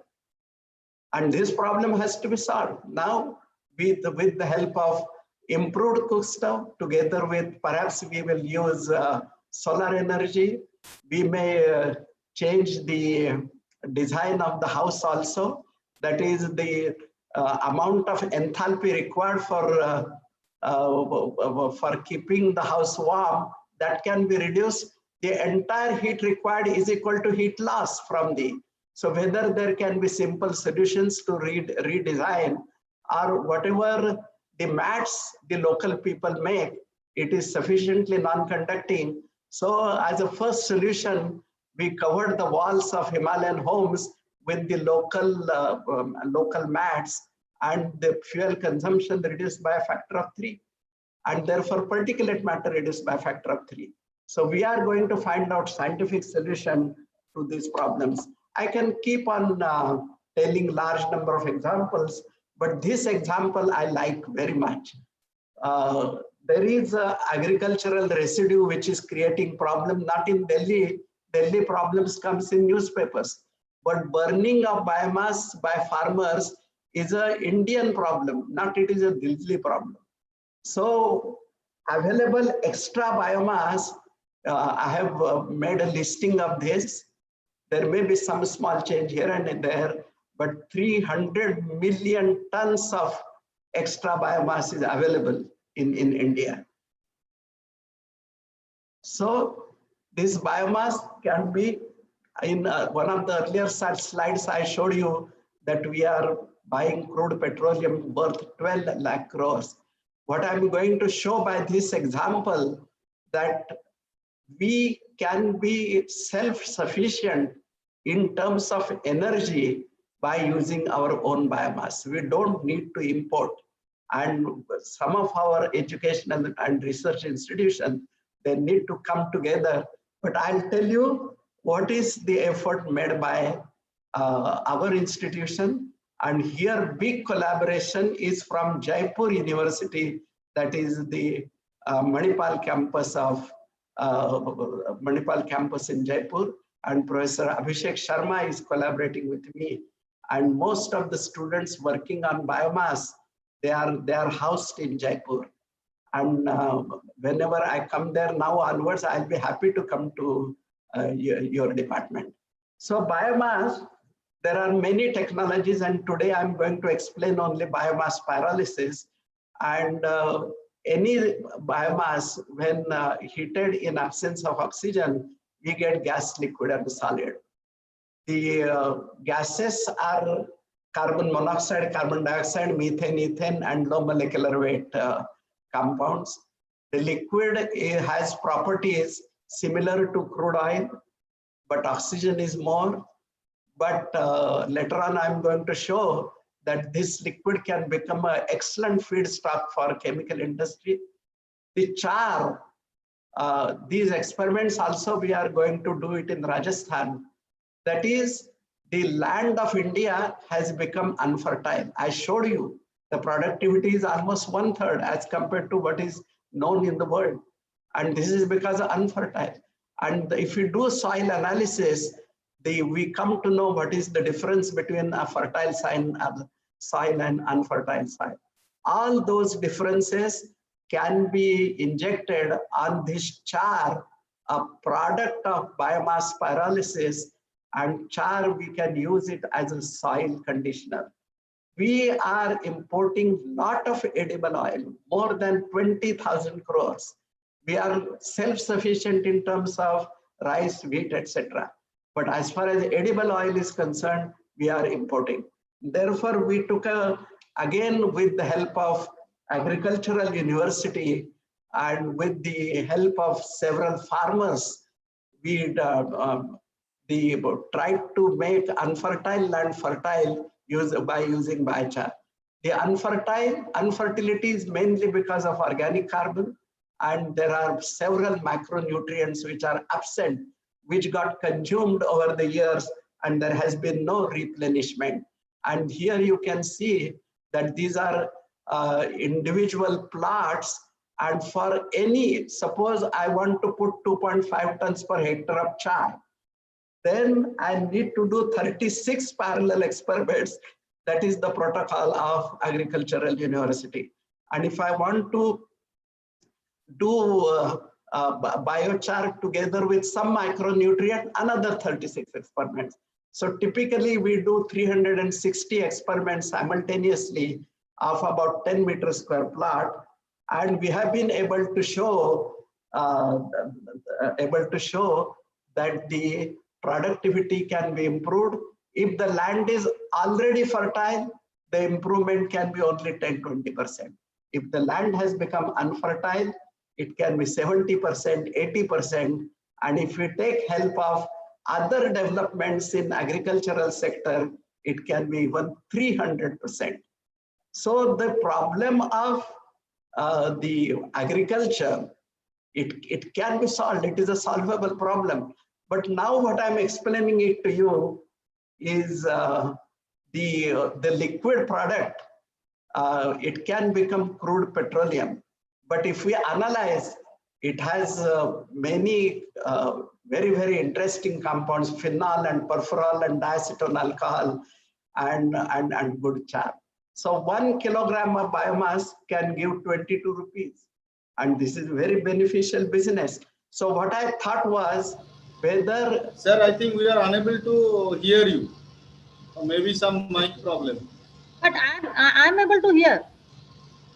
It's okay. From my side, it is okay. It is audible to you? Yeah, it is audible. Yes, yes. Yeah, it is audible me to us also. also. Yeah, it is To audible me to all also. of. Also. It is It's clearly audible. Yeah, how many are not able to hear? Sir, it's okay. You continue, sir. Maybe problem at President the sir, you are audible. Yeah, it is audible. It is audible to It's audible. It is audible. Audible to us, yes, yes. Okay. My apologies, but we will continue with the apology. Yeah. Now this is the pyrolysis facility. You can go to Manipal Center. And here is one on the left-hand side is a continuous reactor for pyrolysis, 5 to 10 kgs per hour. And there is a rotary kiln on the right-hand side. There are many more facilities there. There are facilities for analysis, for all the products, gas, liquid, solid, as well as the soil analysis. Here I'm showing you, if we make a cluster of 5 villages and collect the biomass together, whatever we are burning it in the atmosphere, we bring it. And I know the number of villages in India and the cultivable land also I know. So I have made several clusters in India. This is a paperwork. And each cluster having 5 villages and population is about 25,000. The land with 5 villages is about 5,000 hectares and they will have extra biomass of 12,000. Now we use the technology of the char as a conditioner and forget about 80% increase, 100% increase, 200% increase. Let us assume that we make only 15% increase. But except oil seeds and edible oil, our nation is self-sufficient as far as the major agricultural products are concerned. So we don't need 50% increase. If we increase the productivity, farmers are not going to get benefited. So what do we do? So what here I'm proposing is now you use only 2/3 of land for the production, which is sufficient with enhanced 50%. And in the 1/3 land, you grow energy crop like bamboo. And our photosynthesis efficiency is 0.3%. Whereas for bamboo, there are good organizations in India where the photosynthesis efficiency is 3%. Further efforts are ongoing. Now in some cases it is 4.5%. Or in per hectare, we get biomass normally average on India basis, it is 10 tons per hectare, but here you can get 100 tons per hectare. So with this 100 tons per hectare, we get gas, liquid, solid product. Biochar, we will get 48,000 tons. And that is, if it is a cooperative of the farmers, they can share the biochar, they can spread it in the farm, increase the productivity. Bio oil, we can sell it at 20 rupees a kilogram.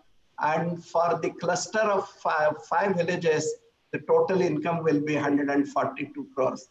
For manning this, That is, some engineers will be required. There will be some engineers, managers, as well as working people are required.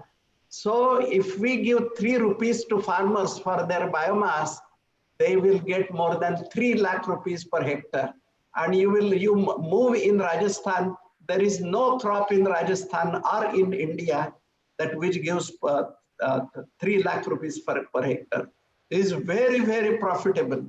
In addition to the rice and wheat that they get. They get from biomass 3. And then no burning, no pollution. And this way they will get 48 crores. The number of pyrolyzers required are about 10, where the investment has to be 150 crores. And if we take entire money from the bank and pay 12-13% interest and depreciation, that is 30 crores, there will be certain operating costs. And I'm saying there will be job opportunity in five villages. 500 people will get job in these activities, and we give them good salary, and 12 crores are gone there. So the total expenditure is 98 crores. The total income was 142 crores, and I have taken very conservative figures, and the payout period is 3.4 years. So I've started this movement of making it cooperative. There are plenty of opportunities. One opportunity, I have explained it to you right now, but the now how many benefits will be there? If on the national level, if we spread this message, the extra per capita income is 41,000. Please note that average per capita income of the nation is 1 lakh rupees, but of villagers is less than 50,000. The urban population is more than 1.6 lakh rupees, and overall average is 1 lakh rupees. But only pyrolysis is capable of improving per capita income by 41,000.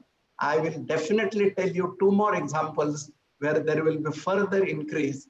So how there is an improvement in wealth generation of our nation by innovating and using the resources which are already available in India. What problem we are going to solve? The extra liquid product we generate from available biomass our nation, we will be producing about 3,200 million tons of bio-oil, which is equivalent to 2,000 million tons of oil equivalent, which we are importing. Total energy in the form of electricity, biomass, maybe the petrol, kerosene, the total energy requirement of our nation is 700 million tons. And only from pyrolysis, we are capable of getting 2,000 million tons. 3 times whatever is total consumption of the nation. And there will be extra jobs of 20 million, 2 crore extra jobs. And farmers are going to get extra money, and the per capita income rises. So only available opportunities we are trying to explore. I told you the example of titanium. Therefore, there is a great innovator in Mumbai who has never bought any technology from outside in his lifetime, and still having 1 billion crore industry. Excellent chemical engineer, excellent chemist, excellent entrepreneur, and all these qualities in a single man. I'm having an opportunity to work with him, and that is Dr. Gharda, age only 91 years and very active in innovations, only 91 years. So I feel very, very happy that I'm only 72 and I'm working with a man. So what is that he is using? The sand or the red mud that we get from aluminum industry, we smelt it first of all with the help of carbon monoxide and hydrogen. I will not give all the details. I can give separate lecture on only titanium. We get very pure iron. Right now, there is no facility in India where we get carbon-free iron. And here we got in our laboratory iron, the carbon-free iron. Then when we react with the slag with which is a mixture of titanium dioxide, aluminum tetrioxide, and iron trioxide with carbon chlorination, we get respective chlorides, titanium tetrachloride, aluminum tetrachloride, and iron tetrachloride. The boiling points are widely different. These are being distilled separately, and TiCl4 is separated in good quality, and electrolysis gives titanium. Now this technology, aluminum right now, the market value for aluminum is 200 rupees for 1 kilogram. The cost of production is about 130 to 140 rupees. And here the entrepreneur has kept an objective that we will make titanium at the cost of aluminum. And we see the market, the available raw material is there, and it is huge in quantity, and we can supply all the nations of the world, and the equivalent industry will be even bigger than the steel industry. So this is the smelter, which I'm showing schematically. I have not, of course, explained the entire science and technology, but I will be very happy if there are questions, and separately I can give lectures. So whatever biomass we have, there is a possibility to make bioethanol, that is G2 ethanol, and if it is anaerobically digested, here is an entrepreneur again from Pune, Santosh Gondhalekar, and there is on the backside a technology is developed. You have any biomass, not only biodegradable. You name the biomass, it can be degraded to methane, and that methane is purified from CO2, H2S, mercaptans, and that is compressed. And CO2 compression, there is a vending machine, and this methane is being, as a biomethane, the bio-CNG is being filled to three-wheeler, four-wheeler, and trucks. And this is a working example. How much biomass is required for 1 kilogram methane? 4 kilograms equivalent, that is 12 rupees. For the cost of methanation and purification, 12 rupees per another 16 rupees. Total cost of production is 28 rupees. The government controlled bio-CNG or CNG is 48 rupees. So cost of production is 28 rupees per kilogram of methane. The market price is 48 rupees. So innovations are very, very important, and we are capable of enhancing the wealth of our nation, So this is going to solve majority of our energy problems. So the other bioethanol, and this is the technology developed by one professor from our university, and this is the pilot plant in UP, in Kashipur, for 10 tons per day. This must be, you must have seen valorization of fruits.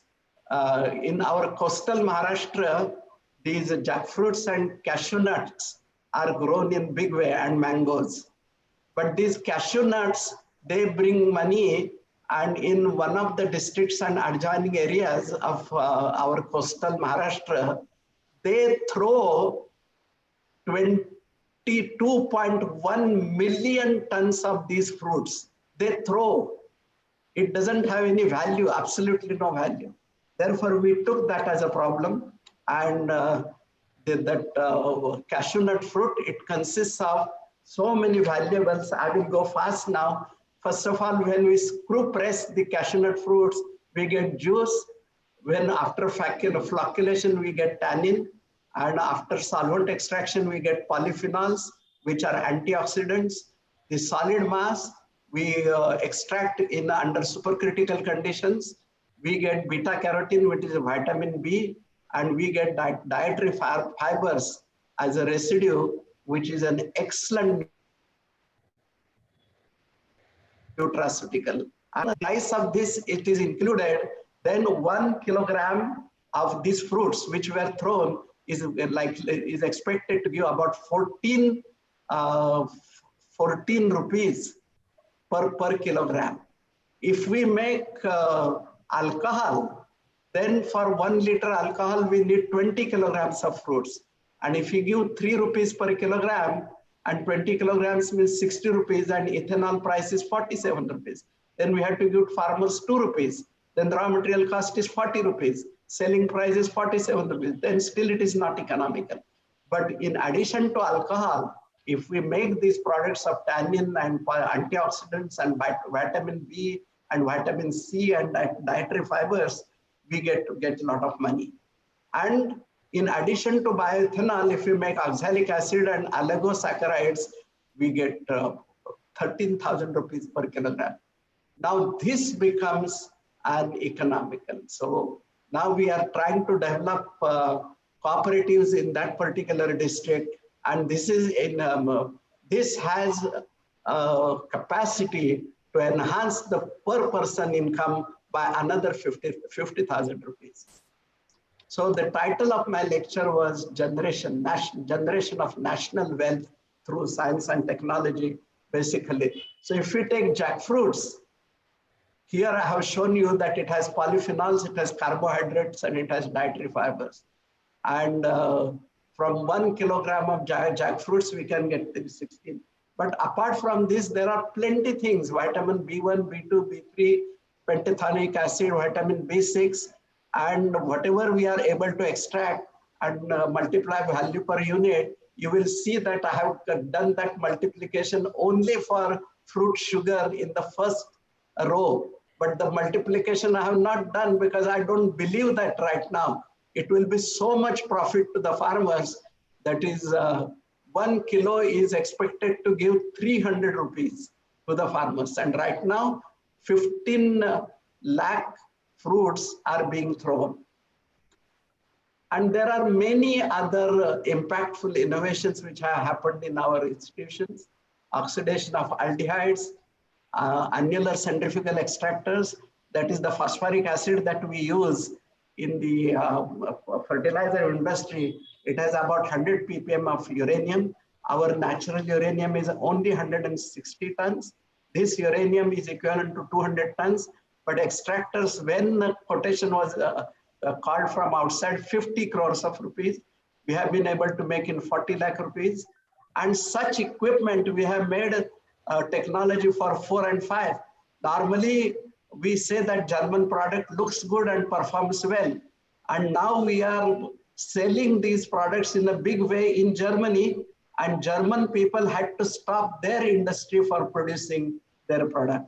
Castor oil cracking, and similarly the technology for hydrogen peroxide, technology for industrial chromatographic separation. We know how to separate micrograms into individual peaks, and from area percentage we get purity. But we have been able to develop industrial chromatographic columns where after biotechnology we can develop pure products. We know that we are good in solar energy, and 2.7% of our land is sufficient for producing electricity for the entire world.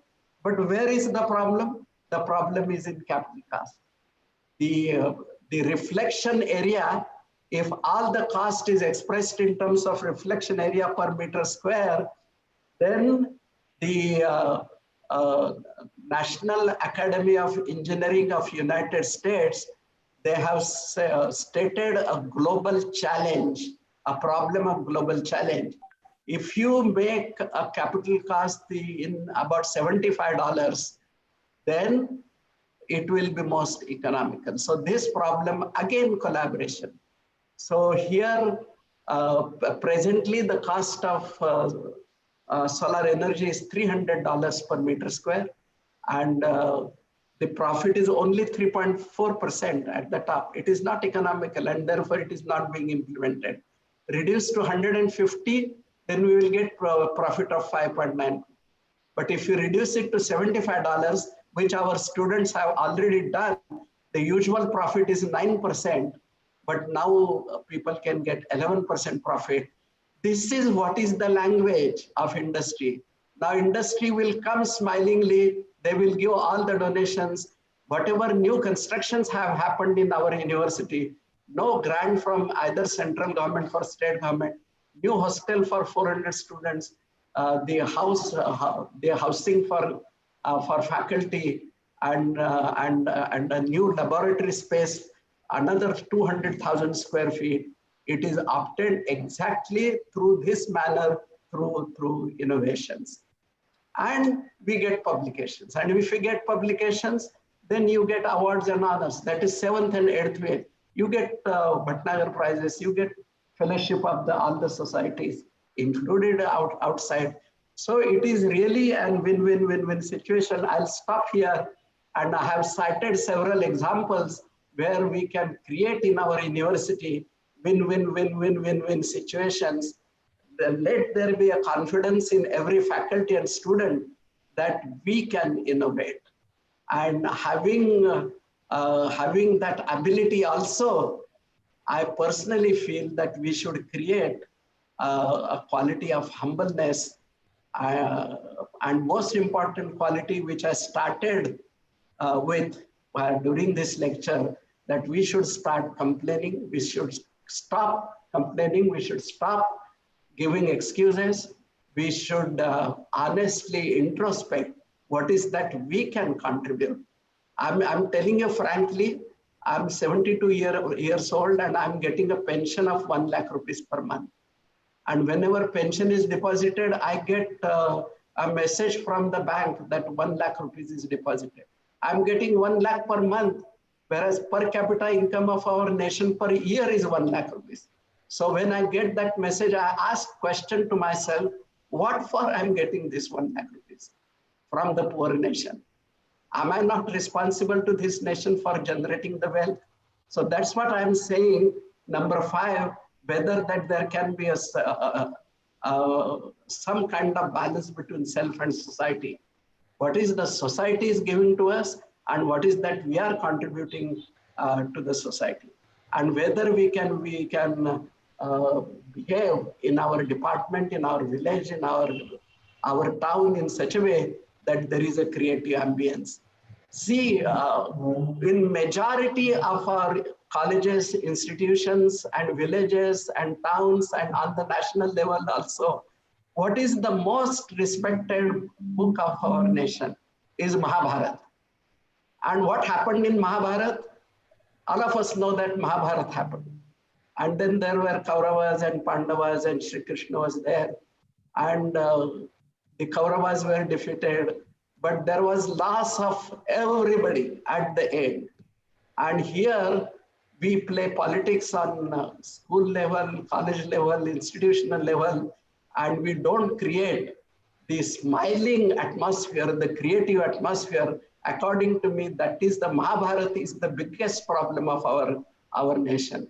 I think we should remain away as far as possible from that and keep on smiling and try to keep balance between self and society. We became, we received freedom, political freedom in 1947, but 90% of our product which are based on knowledge, we are still buying from outside. And can we call our nation as independent? So my last sentence is, we need to begin with yet another freedom fight for our own abundant knowledge, innovations, and our own wealth for our nation. Coincidentally, this is 150th birth year of Gandhiji, and I think all of us need to resolve that we should participate in this second freedom fight and create national wealth for India. Thank you so much. Thank you, sir. Audience, if you have any question to sir, you can ask 1 or 2 questions. Anyone, if you have any question, please have one or 2 questions. Otherwise, I'll ask 1 question to sir.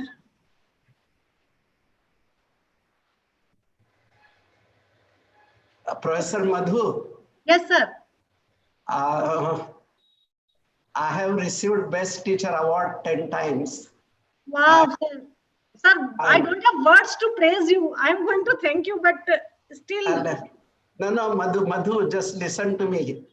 So this is because I teach so well, there are no questions at the end. I have a question, sir. Okay, please. Sir, Alpana here. Wish you many more innovations like that. I have written the comment in chat section. It is really, very much exciting lectures and inspiring lectures for our future budding chemical engineers. Yeah, And I told all my students to join today, and most of them have joined also today. For your lecture only, especially. Yeah, So thank you very much for this inspiring lectures to our and for the innovative lectures. Even lecture also innovative, not only work. Along with the work, lecture also goes innovative way. So very nice to know that you are getting 1 lakh per month also as a pension. Being in private college, we doubt what we'll get. This pension amount is not there for private colleges teachers. correct. That is there. That is there. Thank you, Alpana ma'am. Thank you. Sir, take care, sir. Take care of health. Yes. Thank you. And have a great day. Have a great future in future. Yes. Yeah. Sir, I have a question. This is just an interactive question. Sir, you have given a very good solution for our everyday thing which we are seeing, that so many fruits are getting waste at the source point because we are not able to manage them properly. Right. So if we can process them at the source, or if we can process the spoiled fruit again, then we can generate the wealth. And you have given very good financial report also. So, sir, is there any planning, any planning like this, that we are developing some pilot scale unit over there near the source of production of these fruits and all these things? That's right. So there is one district, southernmost district of Maharashtra. The name is Sindhudurga. Name of the district is Sindhudurga. There is an excellent cooperative movement called Dr. Hedgewar Prakalpa. And by collaborating with them, now this cashew nut apples, that will start to pilot plant. Prior to that, locally, they make different fruit juices and concentrates of fruit juices, and they need about 27 rupees per liter energy for making that particular. So we innovated and brought the cost down from 27 rupees to 9 rupees, and that is being implemented locally. So this is how we do. There is nothing like a big problem, small problem. There is always science and technology. Problem is to be solved. We just dedicate ourselves. So to answer you very clearly, we will start with this cashew apple, the pilot plant and main plant. I think if your department wants to collaborate, 1 or 2 faculty together with students, they should physically work with our group for several weeks together, several months together. Sure, sir. Yeah. So thank you, sir. Thank you. Thank you for giving us enlightened lecture. Sir, when I was listening your lecture, I don't feel that I'm listening only a technical lecture. I feel that it is technical, it is moral, and it is financial lecture, because you have included everything. It's not that you are giving only the technology that engineers should do like this, that you have given what will be the impact, how we can generate wealth. That is a financial report you have placed in front of us, that if you are doing this one, this much will be the cost, this will be the profit. So things are very profitable. And sir, the solution, you have a solution of everything. So you give us the idea that excuses can't generate anything. Only the working with the problem can generate something. And you have given that what kind of excuses we people are always saying, that okay, students are not good and what can do, there is no industry support and all these things. And you have suggested that academia has to go to industry, and academia has to speak in terms of industrial language, because it's true. If industry think that if I can give some solution and which is profitable, they will certainly come to us. So it is a need to work together. Again, you have shown that you have went to villages, talked to the villager people, asked their problems, and then you have come out with the solutions. That chula is a big success, because I know that in village the ladies are facing very much problem when they are burning this biomass. And if they are getting such kind of chulas with a very small amount, which they can pay easily, then that is a that you are creating a smile on their faces. It is not that we should be smiling, but you are creating a smile on the faces. So this is really a very good, and I'm always amazed while listening you, because this is my third or fourth time I'm listening you, and every time I feel so enthusiastic that we should work. And your energy, oh my God, that from 2 hours you are speaking continuously without any break. And I think that if you have given chance, you can speak more 3-4 hours. You have so many examples. You have worked so many areas. So, sir, your support, your guidance, everything will be always required. And I think those who are joined today, especially students, they can know that how they can play a role in generating wealth for the nation, because you have given so good examples that if you work, you can generate wealth. And we will not be depending on other countries. It is only our excuses which restrain ourselves to do something. So, so this such type of lectures are very much required. And sir, now I know it very well that this 10 times good best teacher award is very less. You should be given 100 times, because you explain your things in such a nice way that everybody, a layman, can understand that what is happening and what can be done. So thank you very much, sir, for giving us so good lecture. And in future, we will certainly collaborate with you. Thank you, sir. Yeah. Now, just one sentence. More than 50% of business of our nation is controlled by people from Rajasthan. Thank you, sir. And I'm for the first time giving lecture to Rajasthan. Sir, it's not Rajasthan, sir. It's all India, because it is SChemCon. It is on YouTube. Everybody is listening to you. More than 400, 500 people are joined, and it will be Okay. times. Sir, it's not today only. Madhu, I take my statement back. I take my statement back. Hello, sir. Joshi sir, double section है here, sir. We met at various places. MRC Secretary and Director Blascarpo Blocks. Yes. How are you? Just Great. Fine, sir. Yeah. Good to see you. On behalf of you, I have received your award also at Chandigarh. Correct. You are kind enough to bring that from Chandigarh to Mumbai. So, but good to see you, sir. Yeah. Under this situation, I know you are always surrounded either by students, industrialists, or books. So, Still, I can see so many books behind, sir. I think nothing much has changed. And These are bound volumes of my publications. Wow, yes. Sir, we certainly I'll get some time to visit your study. Yeah, please come. Whenever I will be in Mumbai, I'll come surely for that. Yeah. You're most welcome. And sir, it was really nice session. And in future, I will also bother you, because motivation is very much required, sir. Thank you, sir. Thank you. Thank you very much. All of you. Thank you, all students, teachers, everybody. Yeah. Sir, Ma'am, I have. Sir, this is Karishma. Yes, Karishma. Sir, I would like to have insights from you, sir, as my work is based on deposition. So I would like to ask about the inhibition properties of metals. Sir, will this metal inhibition on substrate will provide how this inhibition property of metal is related to substrate? As I want to grow, I want to grow carbon nanotubes on and coat it. In case I will coat that with iron nanoparticles and copper nanoparticles. Sir, should I use them as substrate? Yeah, actually, coating on the wall.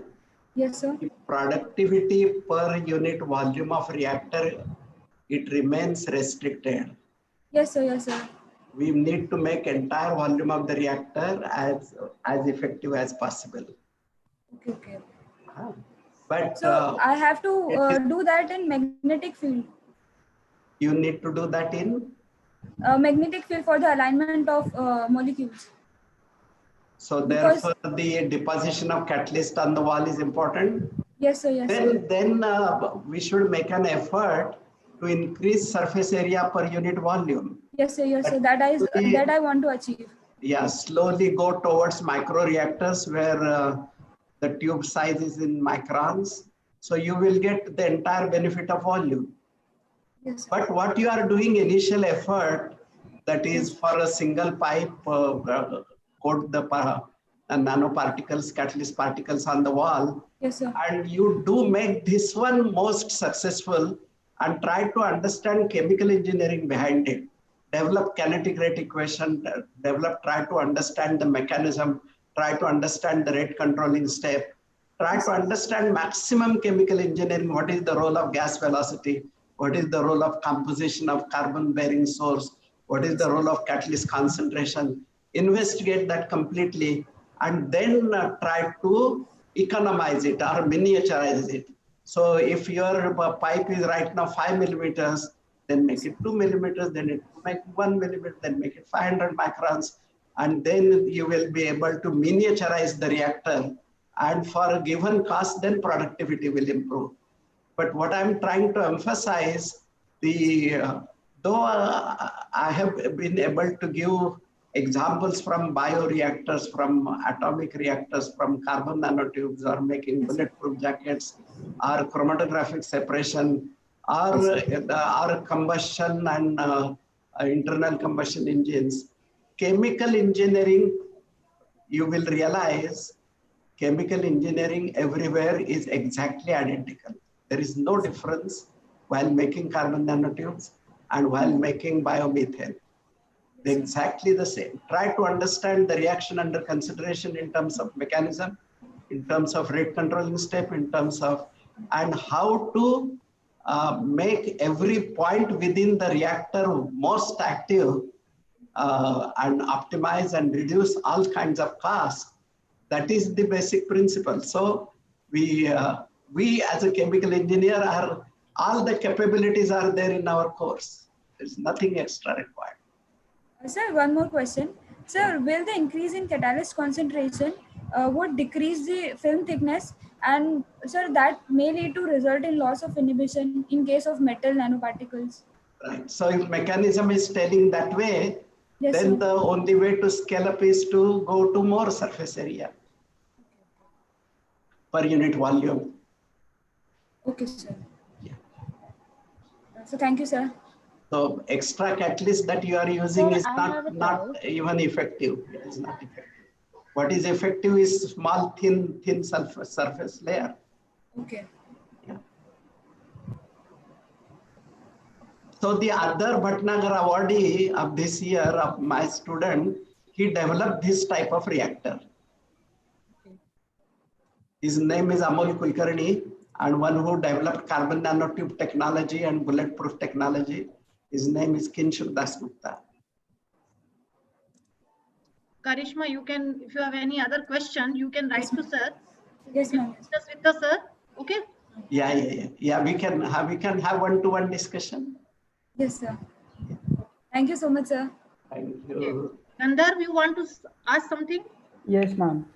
First of all, a very nice lecture, sir. It was not only just knowledgeable, but it was also very much inspiring. So thank you for such a wonderful lecture. And as we started talking about agriculture, so I have a few doubts. Like for agriculture, we had a green revolution, and the price we paid for green revolution was the cancer meal that started from Punjab. So that was the result of extensive use of fertilizers and pesticides. So, what is your insight to that problem that our country is facing and even the whole world is facing? Along with that, as you mentioned about innovation in the very initial phase of your presentation, so over there also you mentioned about Indian innovation and the innovation that took place in India, and we have a history of innovations in metallurgy, medicine, and the list goes on. But the people today are not very much focused on that past. So we don't give much importance to our own history and our own past. So I would like to know your views on that as well. The views are very simple. We as a country as a whole, we have very small dreams. The dreams are like, should have a air conditioned office, I should have one car, one wife, one husband, whatever is required. Very small.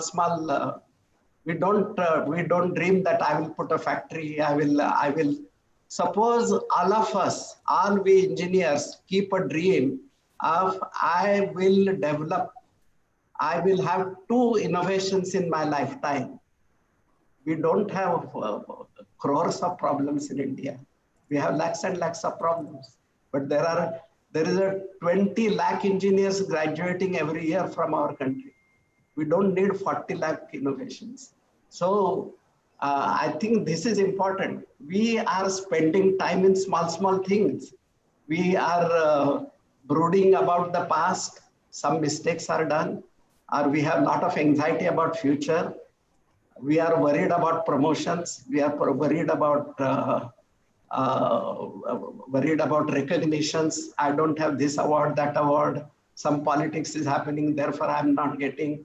And huge Mahabharat happening in every institutions.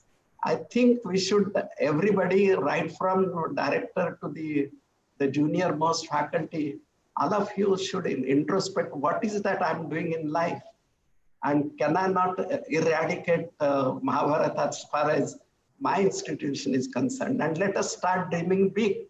Right from day one, we need not dream big, at least 10% better from tomorrow. So for 1 year, 10% better, for next year, 20% better. So with those dreams and the knowledge, actually innovation is a big word, but if you see the content of that and what the students have been able to do, there is a capability, huge capability in India. And then let us call it innovation, but it is application of whatever we learn under chemical engineering curriculum. There is nothing extra, nothing extra. But our mindset has to be smiling all the time. Then only you will be able to concentrate on the problem and get the answer. If you are worried about promotions and if you are worried about some recognition and some award, nothing will come to you. And there is a famous saying by Vivekananda that if you have noble cause in life, and I'm saying here, maybe 2 innovations I will do in my life for the cause of my nation, that will be a noble cause. And there is unselfishness effort behind that, you shall be successful. That is what Swami Vivekananda says. So whose promise you want in addition to Vivekananda himself? So have a big dream, but big dream in terms of its a noble cause. A noble cause is generating wealth for the nation.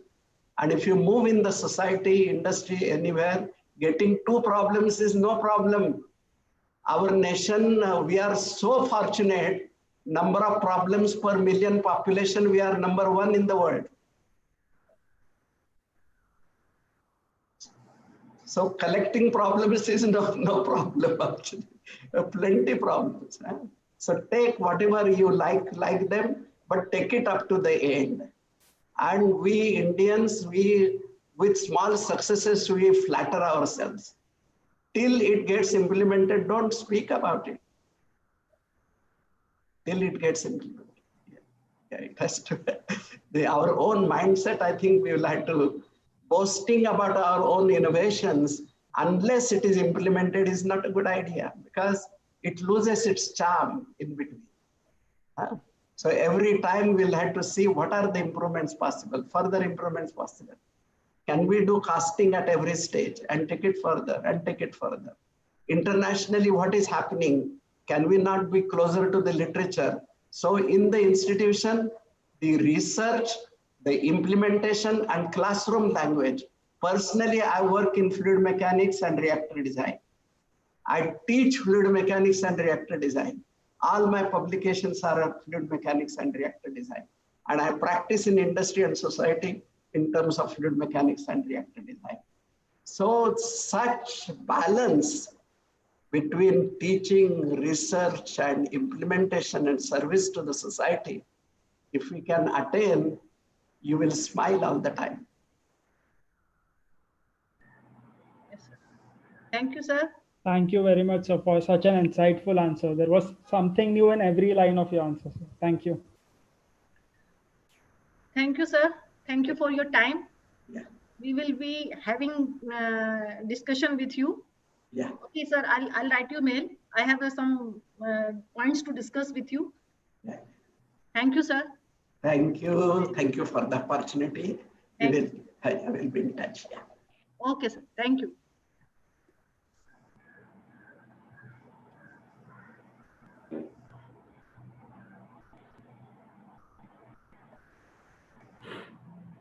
Sir, you can leave the meeting. Icon is at the bottom. Leave. Achha.